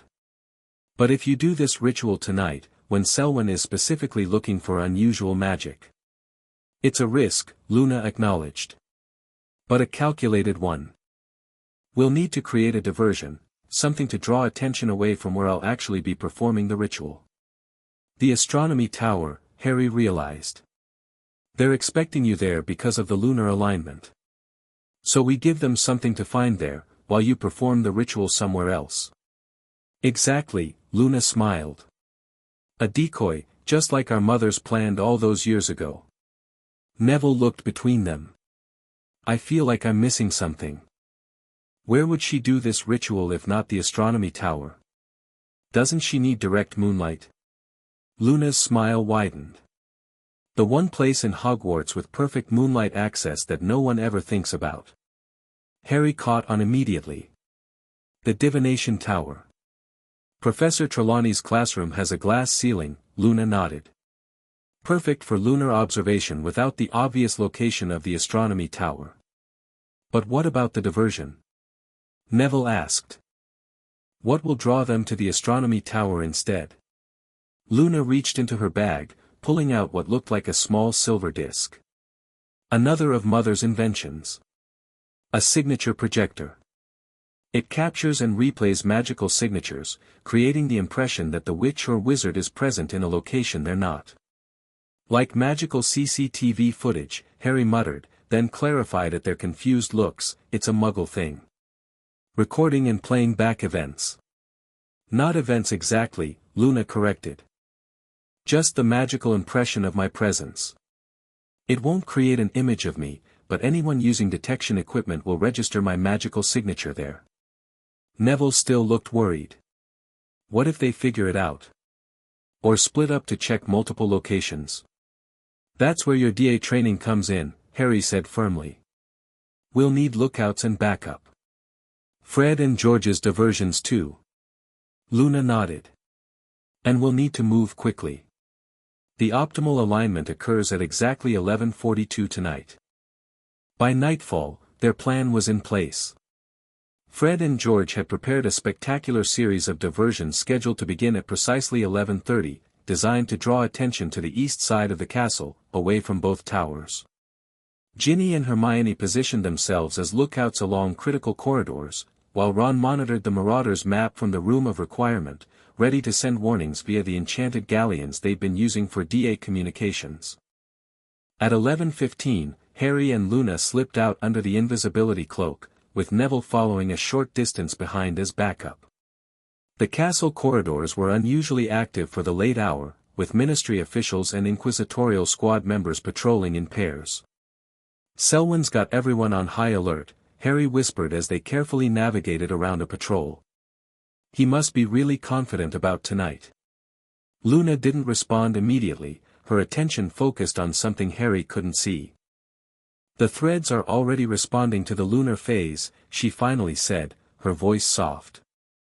They're more luminous. They reached the base of the divination tower without incident. Luna handed Harry the small silver disc, the signature projector. You'll need to place this at the center of the astronomy tower, she instructed. Once activated, it will emit my magical signature for approximately 30 minutes. Giving you time to complete the ritual and return to the Room of Requirement, Harry nodded. But we plan to stay together. Our connection makes your abilities stronger, remember? The ritual is designed for a single practitioner, Luna explained. Having you there might interfere with the specific resonance patterns.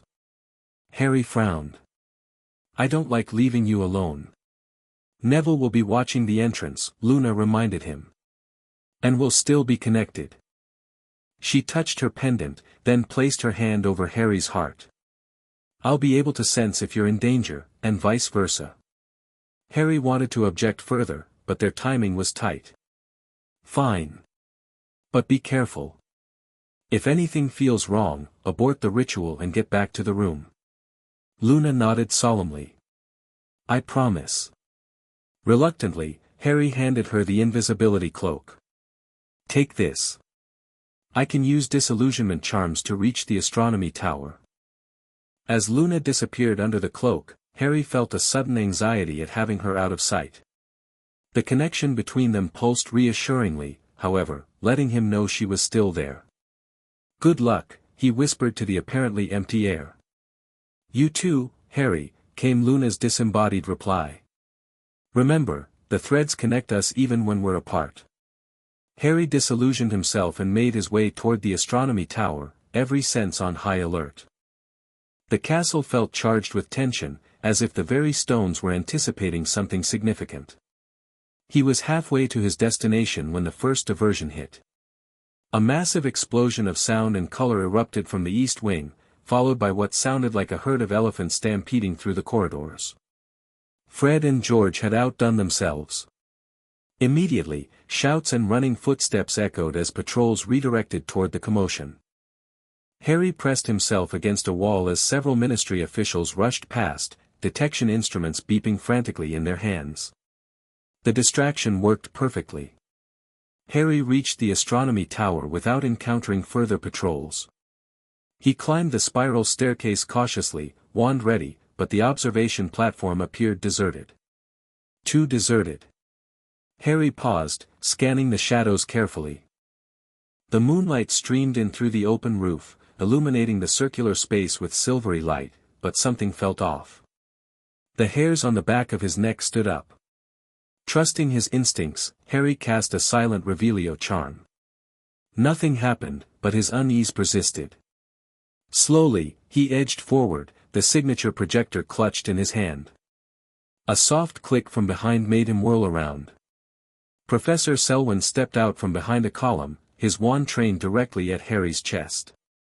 Mr. Potter, he said smoothly. How predictable. I knew you'd come in Miss Lovegood's place. Harry's disillusionment charm was still active, but Selwyn was looking directly at him. How did you? Thermal detection, Selwyn explained, gesturing to a strange pair of goggles hanging around his neck. Latest ministry technology. Disillusionment doesn't mask body heat. Harry gripped his wand tighter, mind racing. What do you want, Selwyn? I think you know. Selwyn's eyes flicked to the silver disc in Harry's hand. A signature projector. Clever. Planning to lead us on a merry chase while Miss Lovegood performs her ritual elsewhere. He smiled coldly. Did you really think we wouldn't anticipate such an obvious tactic? Harry's stomach dropped. This was a trap. For both of you, Selwyn confirmed. Though I expected Miss Lovegood to be with you. Where is she, Potter? The divination tower, perhaps? Or somewhere else entirely? Harry's mind raced. How much did Selwyn know? Was this a bluff, or had they genuinely predicted Luna's plan? As if reading his thoughts, Selwyn smiled. We've been monitoring the castle's magical fluctuations for days. Miss Lovegood's unique signature leaves, ripples. Easy to track once you know what to look for. Then why haven't you found her already? Harry challenged, stalling for time. The room of requirement, Selwyn said simply. An ingenious hiding place. Unplottable, resistant to most detection methods. But tonight. His smile widened, tonight the lunar phase strengthens certain magical connections, making them more visible. Including your bond with Miss Lovegood. Harry felt a cold dread. Their connection, the very thing that made them stronger together, was now being used against them. Teams are already moving to all potential ritual sites, Selwyn continued conversationally. The divination tower, the greenhouses, even that ridiculous Lovegood monument by the lake. She'll be found within minutes. Harry needed to warn Luna, but how? He concentrated on their connection, trying to project a sense of danger across it. Selwyn watched him with amusement. Attempting to warn her through your bond. Another predictable move. Don't worry, we've prepared for that too. He raised his wand, casting a spell Harry didn't recognize. Immediately, Harry felt a constricting sensation around his chest, as if the connection to Luna was being squeezed. A temporary dampening field, Selwyn explained. It won't sever your connection completely, that would require far more power, but it should muffle any warning you might try to send. Harry lunged forward, firing a stunning spell that Selwyn deflected almost lazily. Don't be foolish, Potter. I'm not here to hurt you. Quite the opposite, you're bait. The Dark Lord has special plans for both of you. Voldemort can't touch me, Harry shot back. My mother's protection only works against the Dark Lord himself, Selwyn interrupted. Not his servants. Besides, that protection is changing, isn't it? Since you and Miss Lovegood activated your connection, the old rules no longer apply. He was right, Harry realized with growing horror. The ritual he and Luna had performed had altered the nature of Lily's protection, redirecting some of it to strengthen their bond instead. Expelliarmus! Harry shouted, following immediately with, Stupefy. Selwyn blocked both spells with a casual flick of his wand. Please, Potter. I was dueling before you were born. Harry needed a different strategy. Direct combat wouldn't work, Selwyn was too skilled. He needed a diversion of his own. His hand closed around the signature projector. With a quick movement, he activated it and threw it across the tower. The disc clattered against the far wall and began emitting Luna's magical signature. Immediately, detection instruments throughout the tower began beeping frantically. Selwyn's eyes flicked toward the sound, just long enough for Harry to act. Bombarda, he shouted, aiming not at Selwyn but at the floor between them. The stone exploded upward, sending debris flying. Harry used the confusion to dive behind a pillar, casting shield charms behind him. Selwyn recovered quickly. Ministry personnel to the astronomy tower, he shouted into what appeared to be a communication device. We have confirmation of the Lovegood girl's signature. Harry knew he had minutes at most before reinforcements arrived. He needed to warn Luna, but the dampening field was still limiting their connection. In desperation, he tried a different approach.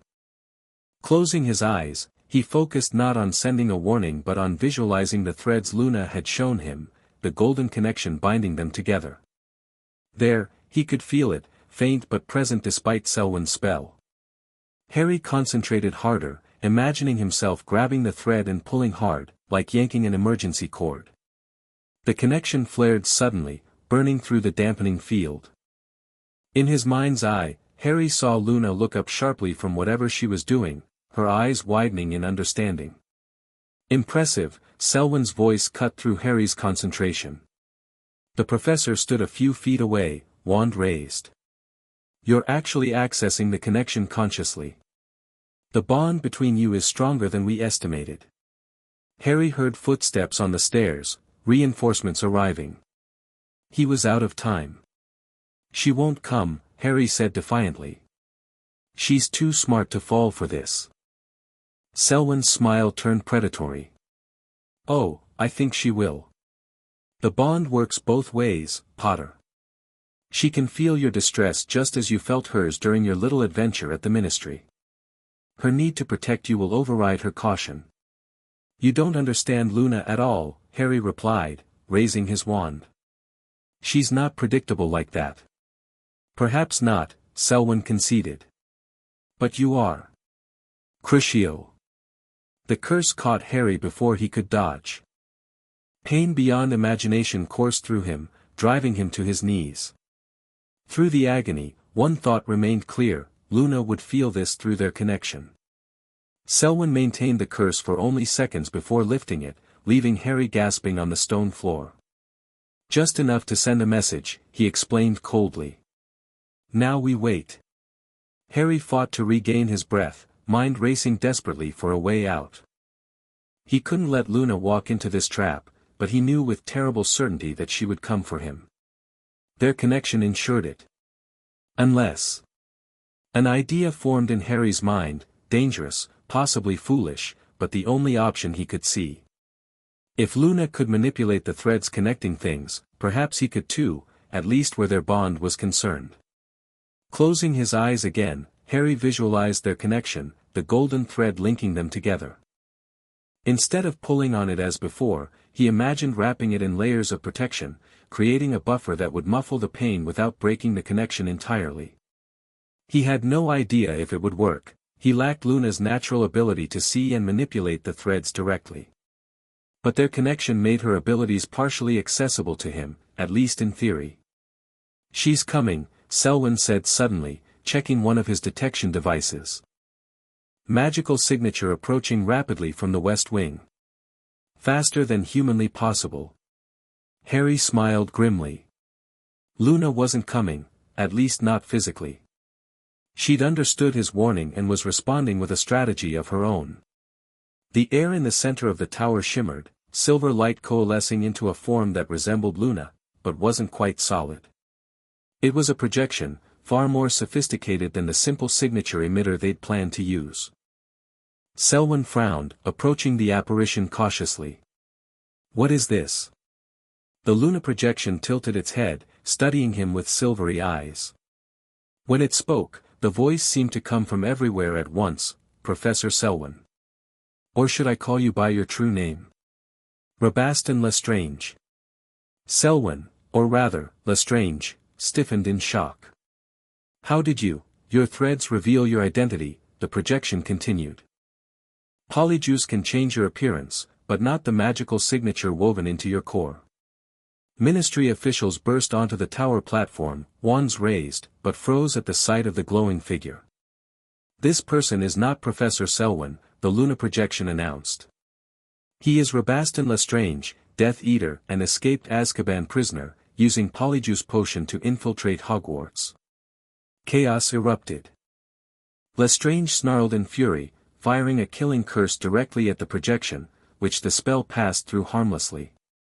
"I'm not actually here," the projection explained calmly. "Merely a focused thought given form through the threads. A useful trick Mother documented in her research." Harry used the confusion to roll away from Lestrange, retrieving his wand. The ministry officials were shouting, some pointing their wands at Lestrange, others looking uncertain. "He's lying!" Lestrange shouted. "This is some trick of the Lovegood girl. She's the one we're here to apprehend. Check his pockets," the Luna projection suggested. "You'll find Polyjuice potion and the real Selwyn's identification." One of the ministry officials, apparently the leader, stepped forward. "Lower your wand, Professor. We need to verify these claims." Lestrange's face contorted with rage. "Fools! The Dark Lord will punish your interference." With a slashing movement of his wand, he sent a wave of fire toward the officials. Harry seized his opportunity. "Expelliarmus," he shouted, catching Lestrange off guard. The Death Eater's wand flew from his hand, arcing through the air into Harry's grasp. Disarmed, Lestrange reached for something in his pocket, a portkey. Harry realized too late. Before anyone could stop him, Lestrange vanished with a crack. The Luna projection turned toward Harry, its silvery eyes meeting his. "Are you all right, Harry?" "I'm fine," he assured it. "But what about you?" The ritual, completed, the projection replied with Luna's familiar dreamy smile. "Mother's remaining notes are unlocked. I understand much more now." The projection flickered slightly. "I can't maintain this form much longer. Return to the room when you can. Be careful with the ministry officials, they're not all working for Umbridge." The projection dissolved into silver mist that dissipated into the night air, leaving Harry facing several very confused ministry employees. "Mr. Potter," the lead official said carefully, "I think you have some explaining to do." 2 hours later, Harry finally made it back to the room of requirement, exhausted from endless questioning. The Ministry officials had been surprisingly reasonable once they verified Lestrange's deception, finding Polyjuice potion vials and the real Professor Selwyn's ID in the office the imposter had been using. The room was buzzing with activity when Harry entered. Everyone was gathered around Luna, who sat cross-legged on a cushion, her mother's journal open before her. The pendant at her throat glowed with brilliant silver light, matching the luminescence in her eyes. Harry. Hermione spotted him first. Thank goodness. What happened after Luna's projection disappeared? Lots of questions, Harry sighed, dropping into an empty chair. But surprisingly little trouble. Once they confirmed Selwyn was actually Rabaston Lestrange, they were more interested in how he'd infiltrated Hogwarts than in what we were doing. Brilliant timing, mate, Ron grinned. Half the school saw Luna's magical ghost thing announcing a Death Eater teacher. Umbridge can't hush that up. It wasn't a ghost, Luna corrected mildly, looking up from her journal. Just a projected consciousness using ambient magical energy as a temporary form. Harry moved to sit beside her. Are you alright? I felt you complete the ritual, but then things got chaotic. Luna smiled, and Harry was struck by a subtle difference in her expression, still dreamy, but with a new clarity behind her silvery eyes. I'm more than all right, she said. The ritual worked better than I expected. I can see everything now, Harry. All the threads, all the connections, past, present, potential futures. Futures. Harry repeated. You can see the future. Not exactly, Luna clarified. I see possibility threads, pathways that might form depending on actions taken. Some brighter than others, more likely to manifest. Neville leaned forward. What about the hidden parts of your mum's journal? Can you read them now? Luna nodded, turning pages that Harry now noticed contained text where blank spaces had been before. Mother left comprehensive instructions. Rituals, techniques, theory, everything I need to fully utilize these abilities. And? Hermione prompted. What did you learn? Luna's expression turned serious. The prophecy was incomplete, even what we heard in the Department of Mysteries. Mother found the original version, spoken by Cassandra Trelawney, Sybil's ancestor, over a century ago. She turned to a specific page in the journal, reading, When darkness rises for a third reign, 2 born as the 7th month dies shall remain, 1 marked by darkness, 1 blessed by light, together their powers will end the long night, the shield and the sword, 2 halves of 1 whole united in purpose, in magic, in soul the Threadweaver's daughter, the sacrifice's son through their bond, the final battle is won. Silence fell as everyone absorbed the implications. Threadweaver's daughter, Hermione repeated softly. Your mother. The sacrifice's son, Harry added. That's me. Luna nodded. Mother and Lily Potter recognized the prophecy when Professor Trelawney repeated a version of it during her interview with Dumbledore. They realized it referred to their unborn children and created the bond between us before we were even born. So this has all been planned since before you were born? Ron asked incredulously. Bit creepy, isn't it? Not planned exactly, Luna corrected. More like, recognized. The prophecy existed, and our mothers found a way to fulfill it that gave us the best chance of survival. Harry's mind was racing. The bond between us, it's mentioned specifically in the original prophecy. United in purpose, in magic, in soul. Luna's eyes met his. Yes. The connection goes deeper than we realized. It's not just magical, it's bound to our very souls. A soul bond? Hermione looked shocked. But those are incredibly rare and powerful. Most magical theorists consider them semi-mythical. Not mythical, Luna said softly. Just misunderstood. The threads that connect souls are always there, most people just can't see or strengthen them intentionally. What does this mean for defeating Voldemort? Harry asked, bringing them back to the immediate concern. Luna closed the journal. It means we need to complete what our mother started. The bond they created was only the foundation. We need to strengthen it further, use it to combine our abilities in ways Voldemort can't predict or counter. How? Harry asked. A series of rituals, Luna explained. Each one building on the last, enhancing different aspects of our connection. Mother laid it all out, she just didn't expect us to have to complete them while being hunted by both Voldemort and the Ministry. Ginny, who had been quiet until now, spoke up. At least the Ministry might be more reasonable after tonight. Catching a Death Eater impersonating a professor should make them question Umbridge's leadership. Don't count on it, Harry cautioned. Fudge is still in denial about Voldemort's return. He'll find some way to explain this away. Regardless, Luna continued, we need to prepare for the next step. The ritual I completed tonight was just preparation, clearing away the bindings so I could access my full abilities. The next one requires both of us, Harry. What does it involve? He asked warily. Luna flipped through her mother's journal. It's called the resonance alignment. It synchronizes our magical cores, allowing power to flow freely between us. That sounds intimate, Hermione observed, looking uncomfortable. It is, Luna confirmed without embarrassment. Our mothers designed these rituals to create the deepest possible magical connection between two people. The bond needs to be strong enough to withstand Voldemort's attempts to break it. Harry found himself strangely untroubled by the idea. After everything they'd been through together, the thought of deepening their connection felt natural, even right. When do we need to do this ritual? He asked. The new moon, Luna replied. 3 days from now. The absence of moonlight creates a vacuum in magical currents, perfect for establishing new patterns between connected individuals. 3 days, Harry repeated. That's not much time to prepare. It's enough, Luna assured him. The components are simple. What matters is our intent and the strength of our existing connection. Ron cleared his throat awkwardly. So, what exactly happens during this ritual?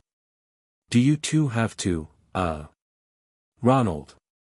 Hermione hissed, elbowing him sharply. Luna smiled serenely. Nothing improper, Ron. We'll synchronize our breathing, maintain physical contact, and direct our magic through specific visualization exercises. Mother was very clear that the bond forms most powerfully through emotional and mental alignment, not physical acts. Harry felt heat rise in his face despite her matter-of-fact explanation. The idea of that level of connection with anyone would have terrified him not long ago, but with Luna, it felt different. Their bond had already shown him glimpses of what it meant to be truly connected to another person. Right, he said, trying to sound casual. Just checking. Fred and George exchanged identical knowing grins. Sure you were, Harry.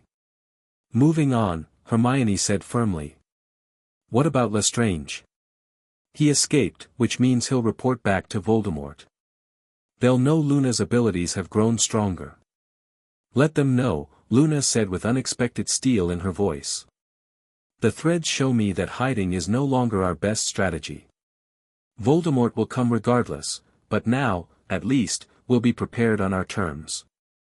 That's surprisingly aggressive coming from you, Luna, Neville observed. Luna tilted her head. Is it? I've never believed in hiding from things, Neville. Not creatures others can't see, not uncomfortable truths, and not dark wizards. Some things must be faced directly. Harry felt a surge of admiration for her quiet courage. Luna's right. We've been reacting to Voldemort for too long. It's time we set the terms of this fight. What about Dumbledore? Hermione asked. Shouldn't he be involved in planning this? Harry and Luna exchanged glances. He's been notably absent throughout this entire situation, Harry pointed out. Either he can't help us, or he's deliberately staying away. Mother's notes suggest the latter, Luna added. She writes that Dumbledore knew about the original plan, he helped arrange the switch that made Harry the apparent target of the prophecy instead of me. But she also indicates he had reservations about the bond itself. Reservations? Harry frowned. What kind? She doesn't specify, Luna admitted. But reading between the lines, I think he was concerned about creating a magical connection of this magnitude between two children. Such bonds were historically formed between adult wizards and witches who fully understood the implications. And we were linked as babies, Harry mused. Without any choice in the matter. Luna nodded. Precisely. Though Mother believed the prophecy indicated the bond would have formed naturally between us eventually. She and Lily just accelerated the process and added specific protections. The conversation continued late into the night as they discussed implications and plans. By the time the others left to catch a few hours of sleep before classes, Harry and Luna remained alone in the room of requirement, surrounded by notes and books. You should rest, Luna told him, noticing his exhaustion. The connection between us drains your energy more than mine, since I'm the natural conduit. Harry rubbed his eyes. I'm fine. Besides, there's still so much to go through in your mother's journal. Luna closed the book gently. It will still be here tomorrow. Sleep is important for magical stability, especially with what we're preparing to do. Harry reluctantly agreed, moving toward one of the beds the room had provided. What about you? I'll rest soon, Luna promised. I just want to review a few more notes first. As Harry settled into bed, he watched Luna return to her mother's journal, silver light from her pendant casting a gentle glow over her face. She looked different somehow, still the Luna he'd come to know, with her radish earrings and wand tucked behind her ear, but also something more. The hidden power was no longer completely hidden. Luna, he called softly. She looked up. Yes, Harry. Are you scared? About all of this, I mean. Luna considered the question thoughtfully. Not scared exactly. Cautious, perhaps. Aware of the responsibility. She smiled that dreamy smile. But mostly, I feel like I've finally found what I've been looking for my whole life. Like waking up and realizing the strange dream you've been having is actually reality. Harry nodded, understanding perfectly. Good night, Luna. Good night, Harry, she replied softly. Dream of good threads. As sleep claimed him, Harry felt their connection humming gently between them, a golden thread stretching across the room, binding them together in ways he was only beginning to understand. And for the first time in months, his dreams were peaceful, free from Voldemort's influence, filled instead with golden light and the sensation of flying through an infinite tapestry of shimmering threads. The next morning brought a school in turmoil. News of Rabaston Lestrange's infiltration had spread like wildfire, along with increasingly fantastic accounts of Luna's projected appearance in the astronomy tower. By breakfast, the story had grown to include Luna materializing from thin air, dueling Lestrange single-handedly, and vanishing in a shower of silver stars. Apparently, I also predicted Professor Trelawney's death and turned a ministry official into a toad, Luna remarked calmly as she read the Quibbler in the room of requirement. Father would be impressed with the creative journalism. Harry snorted. At least the real story is out there too. The ministry can't deny a Death Eater was teaching at Hogwarts. Oh, they're trying, Hermione reported, entering with the morning's Daily Prophet. Look. The headline read, Hogwarts Professor Victim of Confundus Charm, Ministry Investigates Apparent Death Eater Confusion. You're joking, Harry groaned, scanning the article. They're claiming Selwyn was just confounded to think he was Rabaston Lestrange. Despite the polyjuice potion. It gets better, Hermione said grimly. They're suggesting disruptive elements at Hogwarts may be responsible, clearly implying you and Dumbledore. What about the ministry officials who saw everything? Harry demanded. Sworn to secrecy under the Official Magical Secrets Act, Hermione read from further down. Umbridge is quoted saying the incident clearly demonstrates the need for tighter ministry control at Hogwarts. Luna looked unsurprised. The minister's threads are tangled with fear. He'll deny the truth until it's too late for anything but acceptance. The door opened again to admit Neville and Ginny, both looking worried. Umbridge is on the warpath, Ginny reported. She's posted new educational decrees all over the school. Anyone caught spreading malicious rumors about staff members faces immediate expulsion. And she's disbanded all student groups again, Neville added. Plus added restrictions on student movement between classes. No stopping in corridors, no groups larger than 3. She's trying to prevent organized resistance, Harry realized. And stop the truth about Lestrange from spreading. Too late for that, Ginny grinned. Fred and George released a special edition of The Real Prophet this morning. Charmed papers that look like homework until tapped with a wand. They've got the full story, including quotes from the ministry officials before they were hushed up.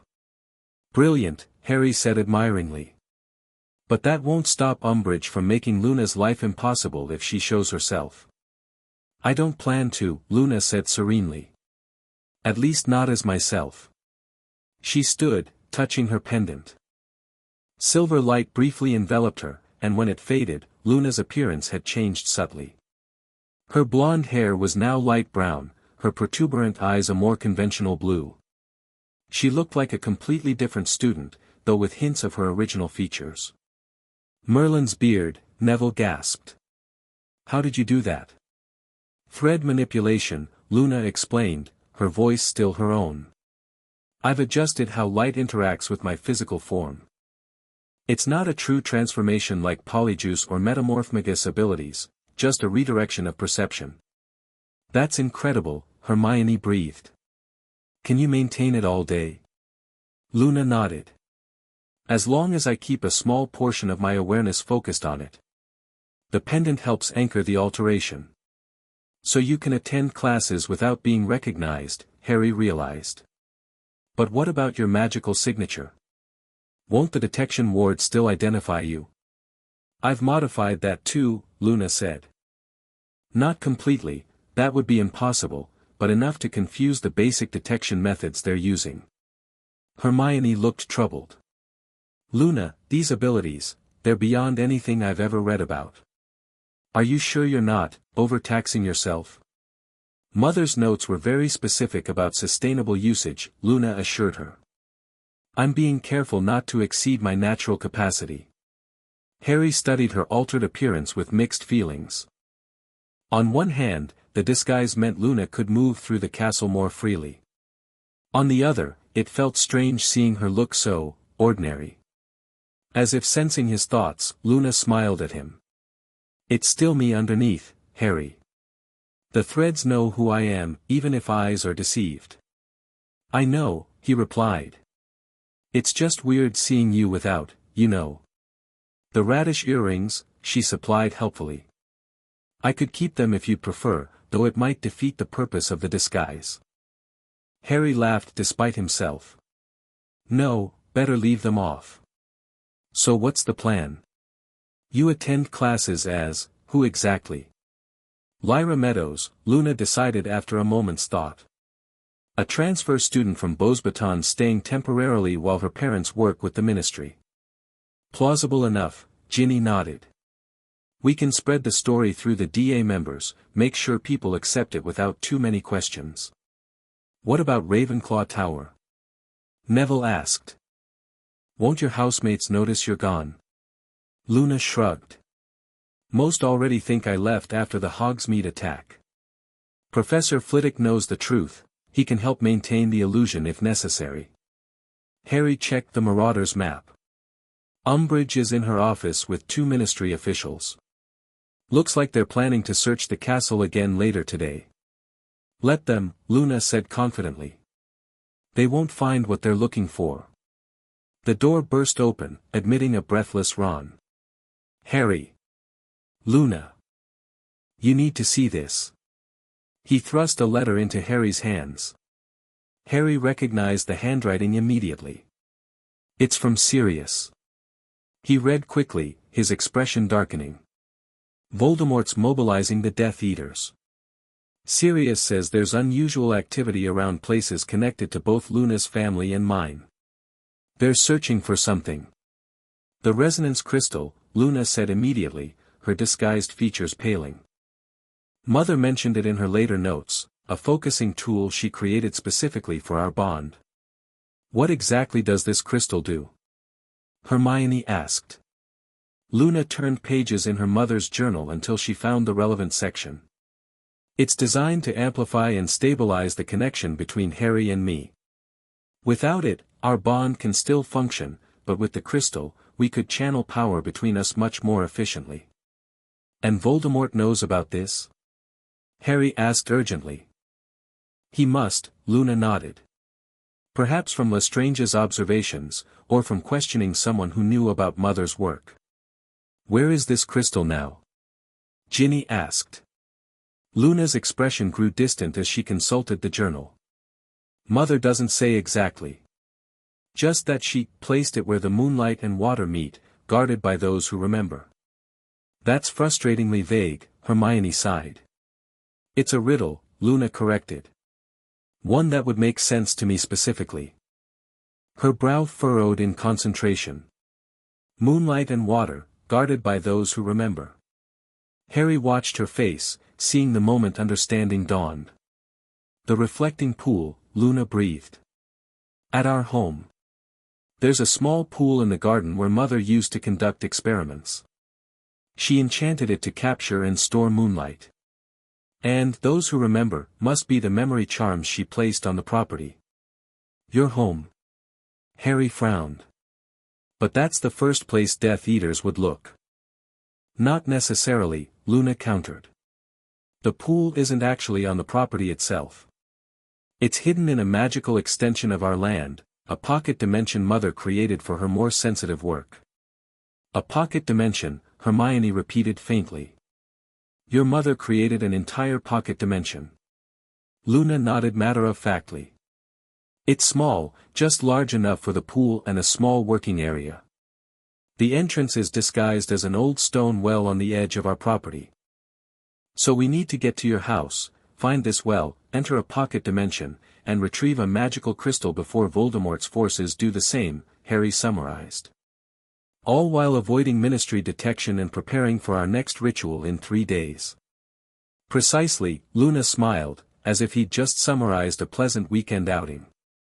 Impossible, Ron declared. We can't leave Hogwarts with Umbridge watching every exit. Not through conventional means, Luna agreed. But we've already proven we can travel using the threads. Harry remembered their journey to the Ministry. The lake-to-water connection. Similar principle, Luna nodded. But we'd need a direct connection to something at my home. Something that resonates with me specifically. What about your father? Hermione suggested. Could we contact him first? Luna's expression fell slightly. Father doesn't know about the pocket dimension. Mother kept some of her work secret even from him, for his protection. She brightened suddenly. But I do have something that might work. She reached into her bag and pulled out a small, twisted root that looked vaguely like a miniature human figure. A Gertie root? Ron asked skeptically. From our garden at home, Luna confirmed. They're excellent for magical connectivity, the roots extend far beyond what's visible, creating natural thread anchors. So you're saying we can use that to create a pathway to your house? Ginny asked, looking dubious. To the garden specifically, Luna nodded. Which is close enough to locate the well entrance to the pocket dimension. When do we go? Harry asked, accepting the plan without further question. Luna consulted her mother's journal again.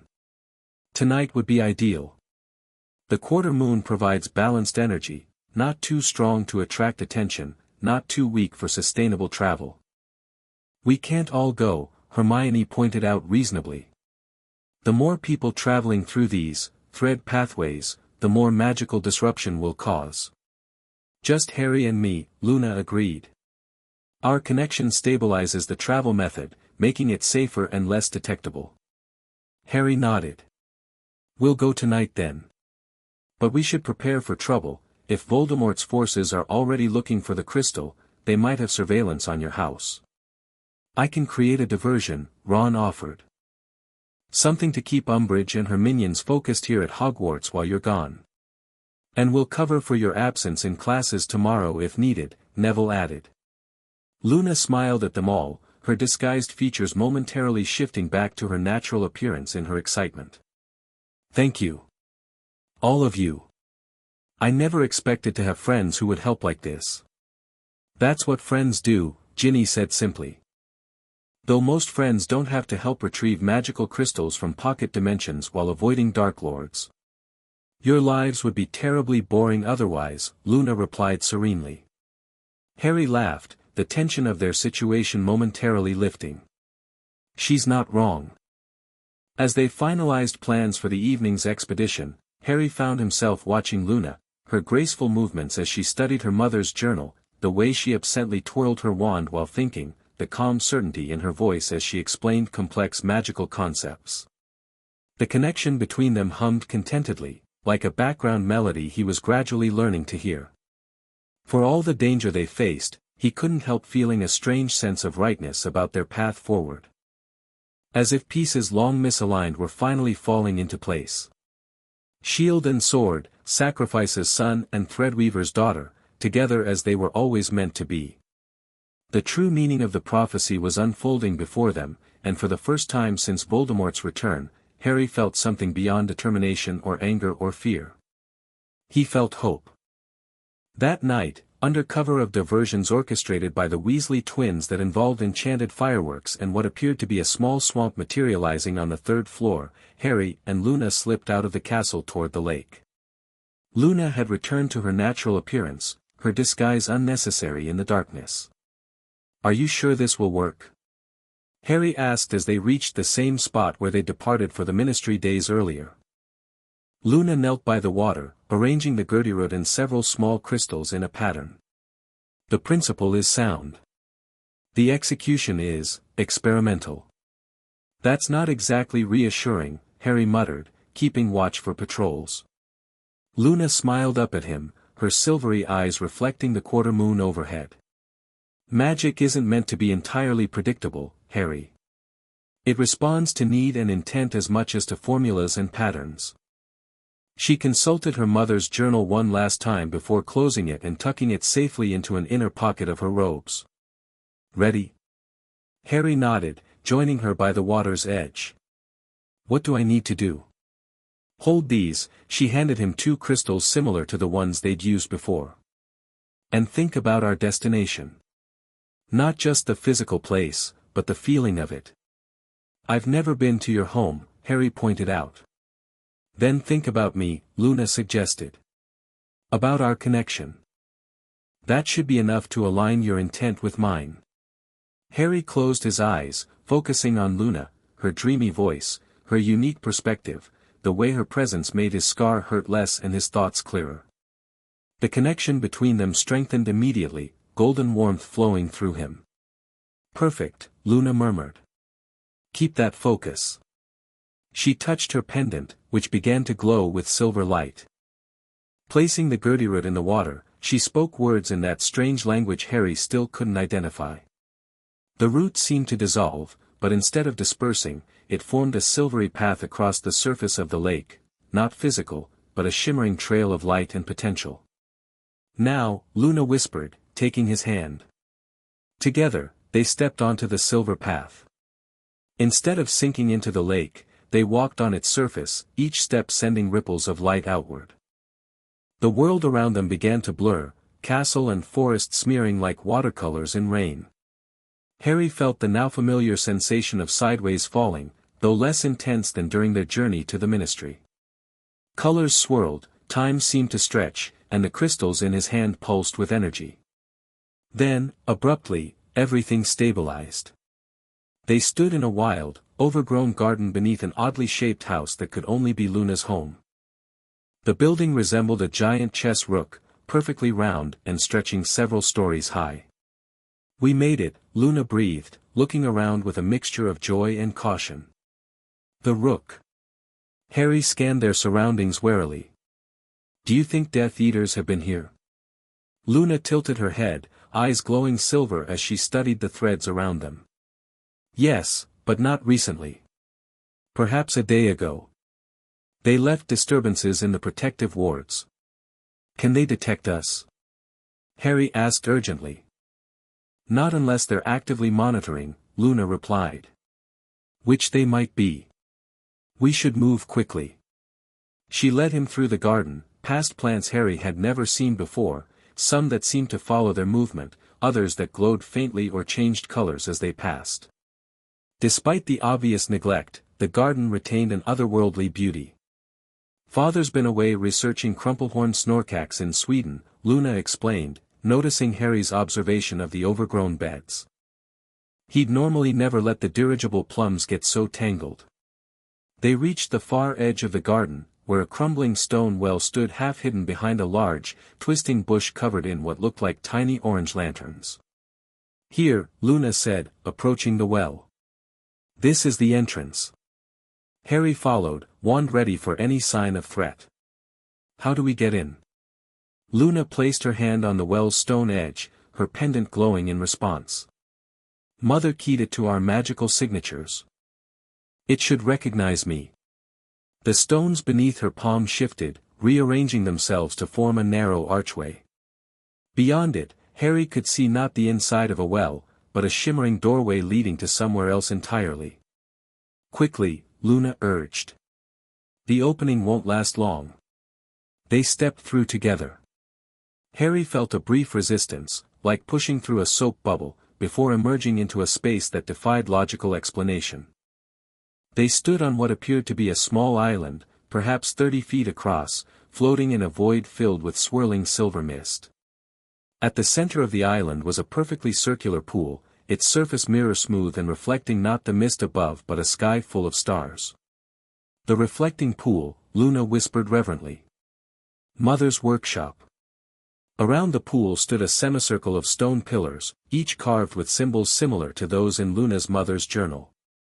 A small worktable sat to one side, covered with what looked like astronomical instruments and crystal components. It's beautiful, Harry breathed. Luna nodded, moving toward the pool. Mother spent more time here than anywhere else during her final years. This is where she developed the pendants, the rituals, everything needed for our bond. Our bond, Harry repeated thoughtfully. Luna, can I ask you something? She looked up from where she was examining the pool's edge. Of course. Do you ever resent it? Being bound to me without any choice. Having your whole life determined by a prophecy and your mother's decisions. Luna considered the question with characteristic thoughtfulness. I don't see it that way. The prophecy didn't create our connection, it merely described what was already possible. And Mother didn't force a bond that wasn't meant to be, she nurtured one that existed in potential. But still, Harry persisted. You never got to choose. Luna's silvery eyes met his. Did any of us choose our paths completely, Harry? You didn't choose to be marked by Voldemort. Neville didn't choose to have parents tortured into madness. Hermione didn't choose to be born with magical ability to muggle parents. She smiled gently. What matters is what we choose to do with the circumstances we're given. And you're okay with being tied to me? Possibly forever. Harry couldn't keep the insecurity from his voice. Luna approached him, taking his hands in hers. The connection between them warmed immediately. I've always been drawn to unusual creatures that others couldn't see, Harry Potter. Why would I object to being connected to the most interesting boy I've ever met? Something shifted in Harry's chest at her words, a tightness he hadn't realized he was carrying loosened. Thank you, he said simply. She squeezed his hands before releasing them. Now, let's find the crystal. Mother's note said it would be hidden where moonlight pools at midnight. They examined the area carefully. The pool itself seemed the obvious location, but its surface remained undisturbed when Luna tested it with gentle magic. Wait, Harry said suddenly. The pillars, look how they're arranged. The stone columns formed a perfect semicircle around the pool, positioned at precise intervals. They're a calendar, Luna realized. Or more accurately, a lunar calculator. She moved to the center of the semicircle, studying the placement of each pillar. Yes. During different moon phases, the shadows would fall in specific patterns across the pool. Harry looked up at the misty void above them. But there's no moon here to cast shadows. Luna touched her pendant, thinking. We need to activate the system somehow. Mother would have left a key. She returned to the worktable, examining the instruments there. These are lunar resonators, devices for capturing and replaying moonlight patterns. Her fingers hovered over the collection before selecting a small silver disc engraved with phases of the moon. This one.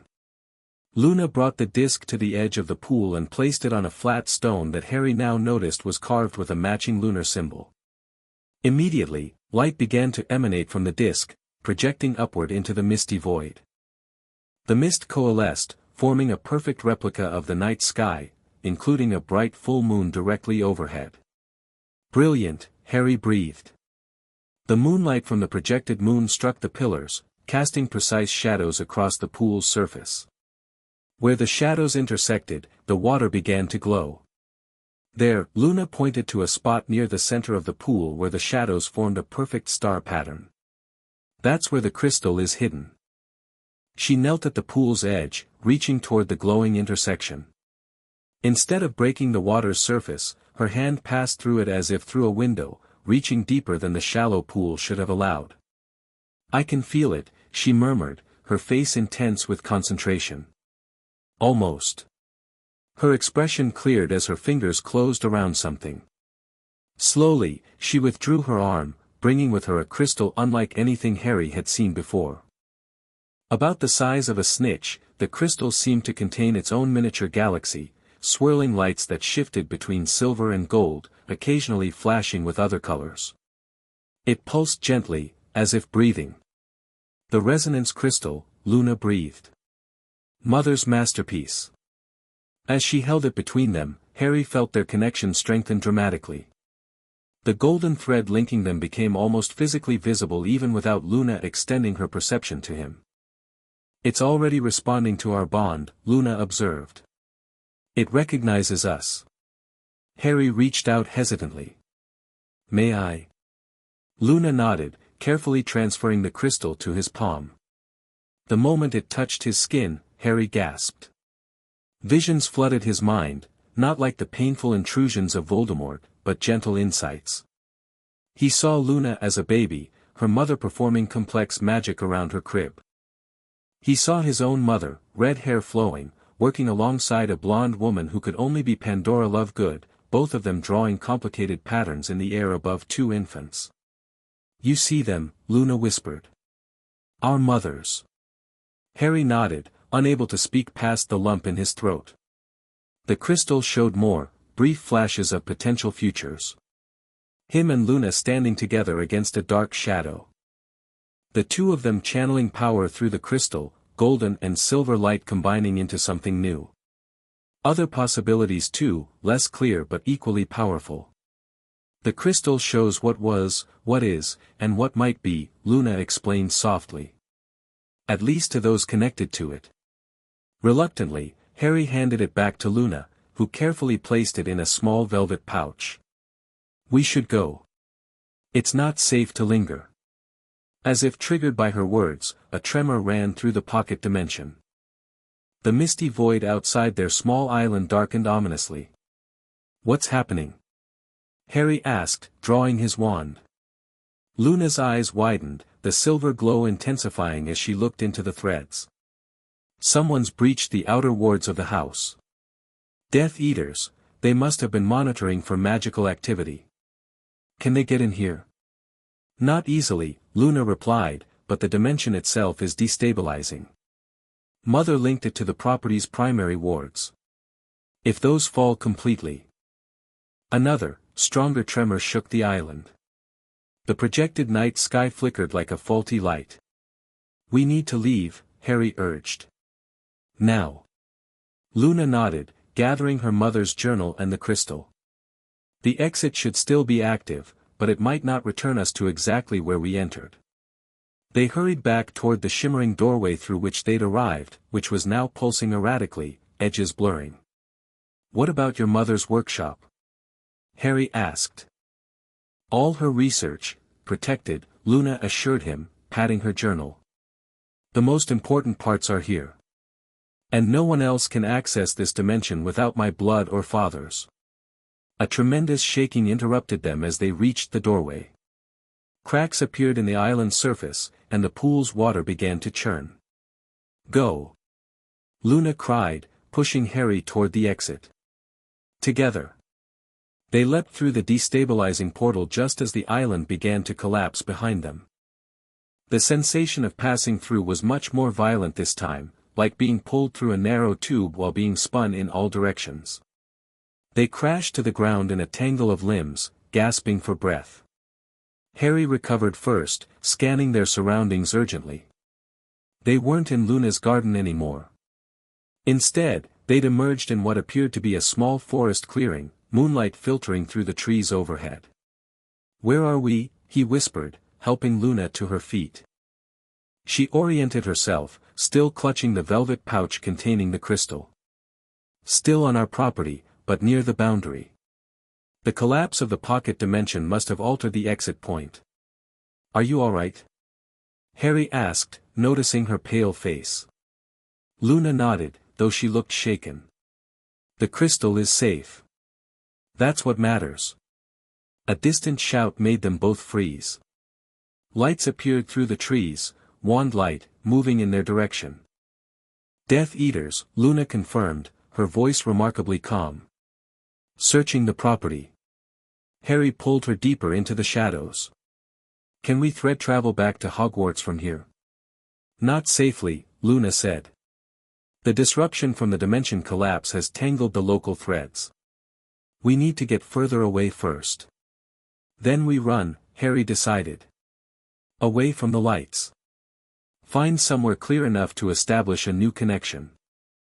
They moved swiftly through the trees, Harry leading with his wand illuminating just enough ground ahead to avoid stumbling.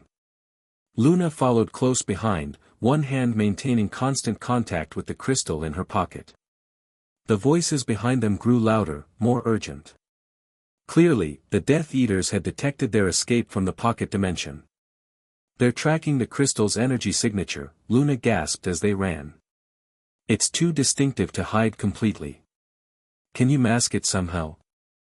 Harry asked, ducking under a low branch. "Not without proper preparation," Luna replied.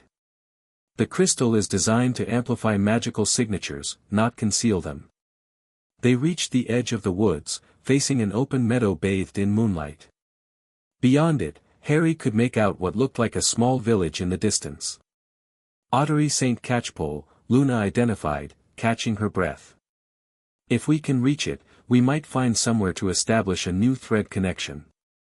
"Or use the Weasley's flue," Harry suggested. "The burrow can't be far from here." Luna nodded. "About 2 miles in that direction." She pointed northwest across the meadow. Before they could move, a jet of red light shot past Harry's ear, striking a tree behind them. They spun to see 3 figures in Death Eater masks emerging from the woods. "There they are," one shouted. "The Lovegood girl and Potter. Go!" Harry pushed Luna toward the meadow while casting a shield charm behind them. "Run!" They sprinted across the open ground, spells flying around them. Luna clutched the crystal to her chest with one hand while firing defensive spells with the other, not standard shields but strange deflections that seemed to bend the Death Eaters' curses away from them. "We're not going to outrun them across open ground," Harry gasped, firing a stunning spell over his shoulder. Luna didn't slow. "We don't need to outrun them. We just need to reach that." She pointed to a small structure ahead, what appeared to be an ancient stone circle, similar to a miniature Stonehenge, half hidden in the tall grass. "A thread nexus," Luna explained between breaths. "A natural convergence point for magical currents. I can establish a connection there regardless of the local disturbances." They changed direction slightly, heading directly for the stone circle. The Death Eaters pursued, closing the distance with each step. Crucio! One shouted, the curse missing Luna by inches. Harry turned, rage filling him. Impedimenta, he bellowed, catching the lead Death Eater square in the chest. The man flew backward, colliding with one of his companions. Almost there, Luna urged, the stone circle now just yards away. A wall of fire suddenly erupted before them, blocking their path. The third Death Eater circled around, cutting off their route to the stones. Nowhere to run now, he sneered, voice muffled behind his mask. The Dark Lord wants the crystal and the girl. Surrender and the boy might live. Harry and Luna stood back to back, wands raised. Not happening, Harry called. You'll have to kill us both. That can be arranged, the Death Eater replied coldly, raising his wand. Luna touched Harry's arm. The connection, she whispered urgently. Focus on our bond. Channel your magic through it to me. Harry wasn't sure exactly what she meant, but he reached for the golden thread he could now almost see even without Luna's help. He felt his magic flow along it, connecting with Luna's. The pendant at Luna's throat flared with brilliant silver light, matching the sudden glow from the pouch containing the crystal. Luna raised her free hand, no longer holding her wand but weaving complex patterns in the air. What is she doing? One of the Death Eaters shouted. Stop her. Curses flew toward them from multiple directions. Harry braced for impact, but the spells never reached them. Instead, they froze in midair, suspended by silvery threads that had materialized around Harry and Luna in a protective dome. Luna's movements became more elaborate, her eyes now shining like miniature moons. The suspended curses began to transform, their malevolent red and purple energy shifting to silver and gold before dissolving into harmless light. Impossible, one Death Eater gasped.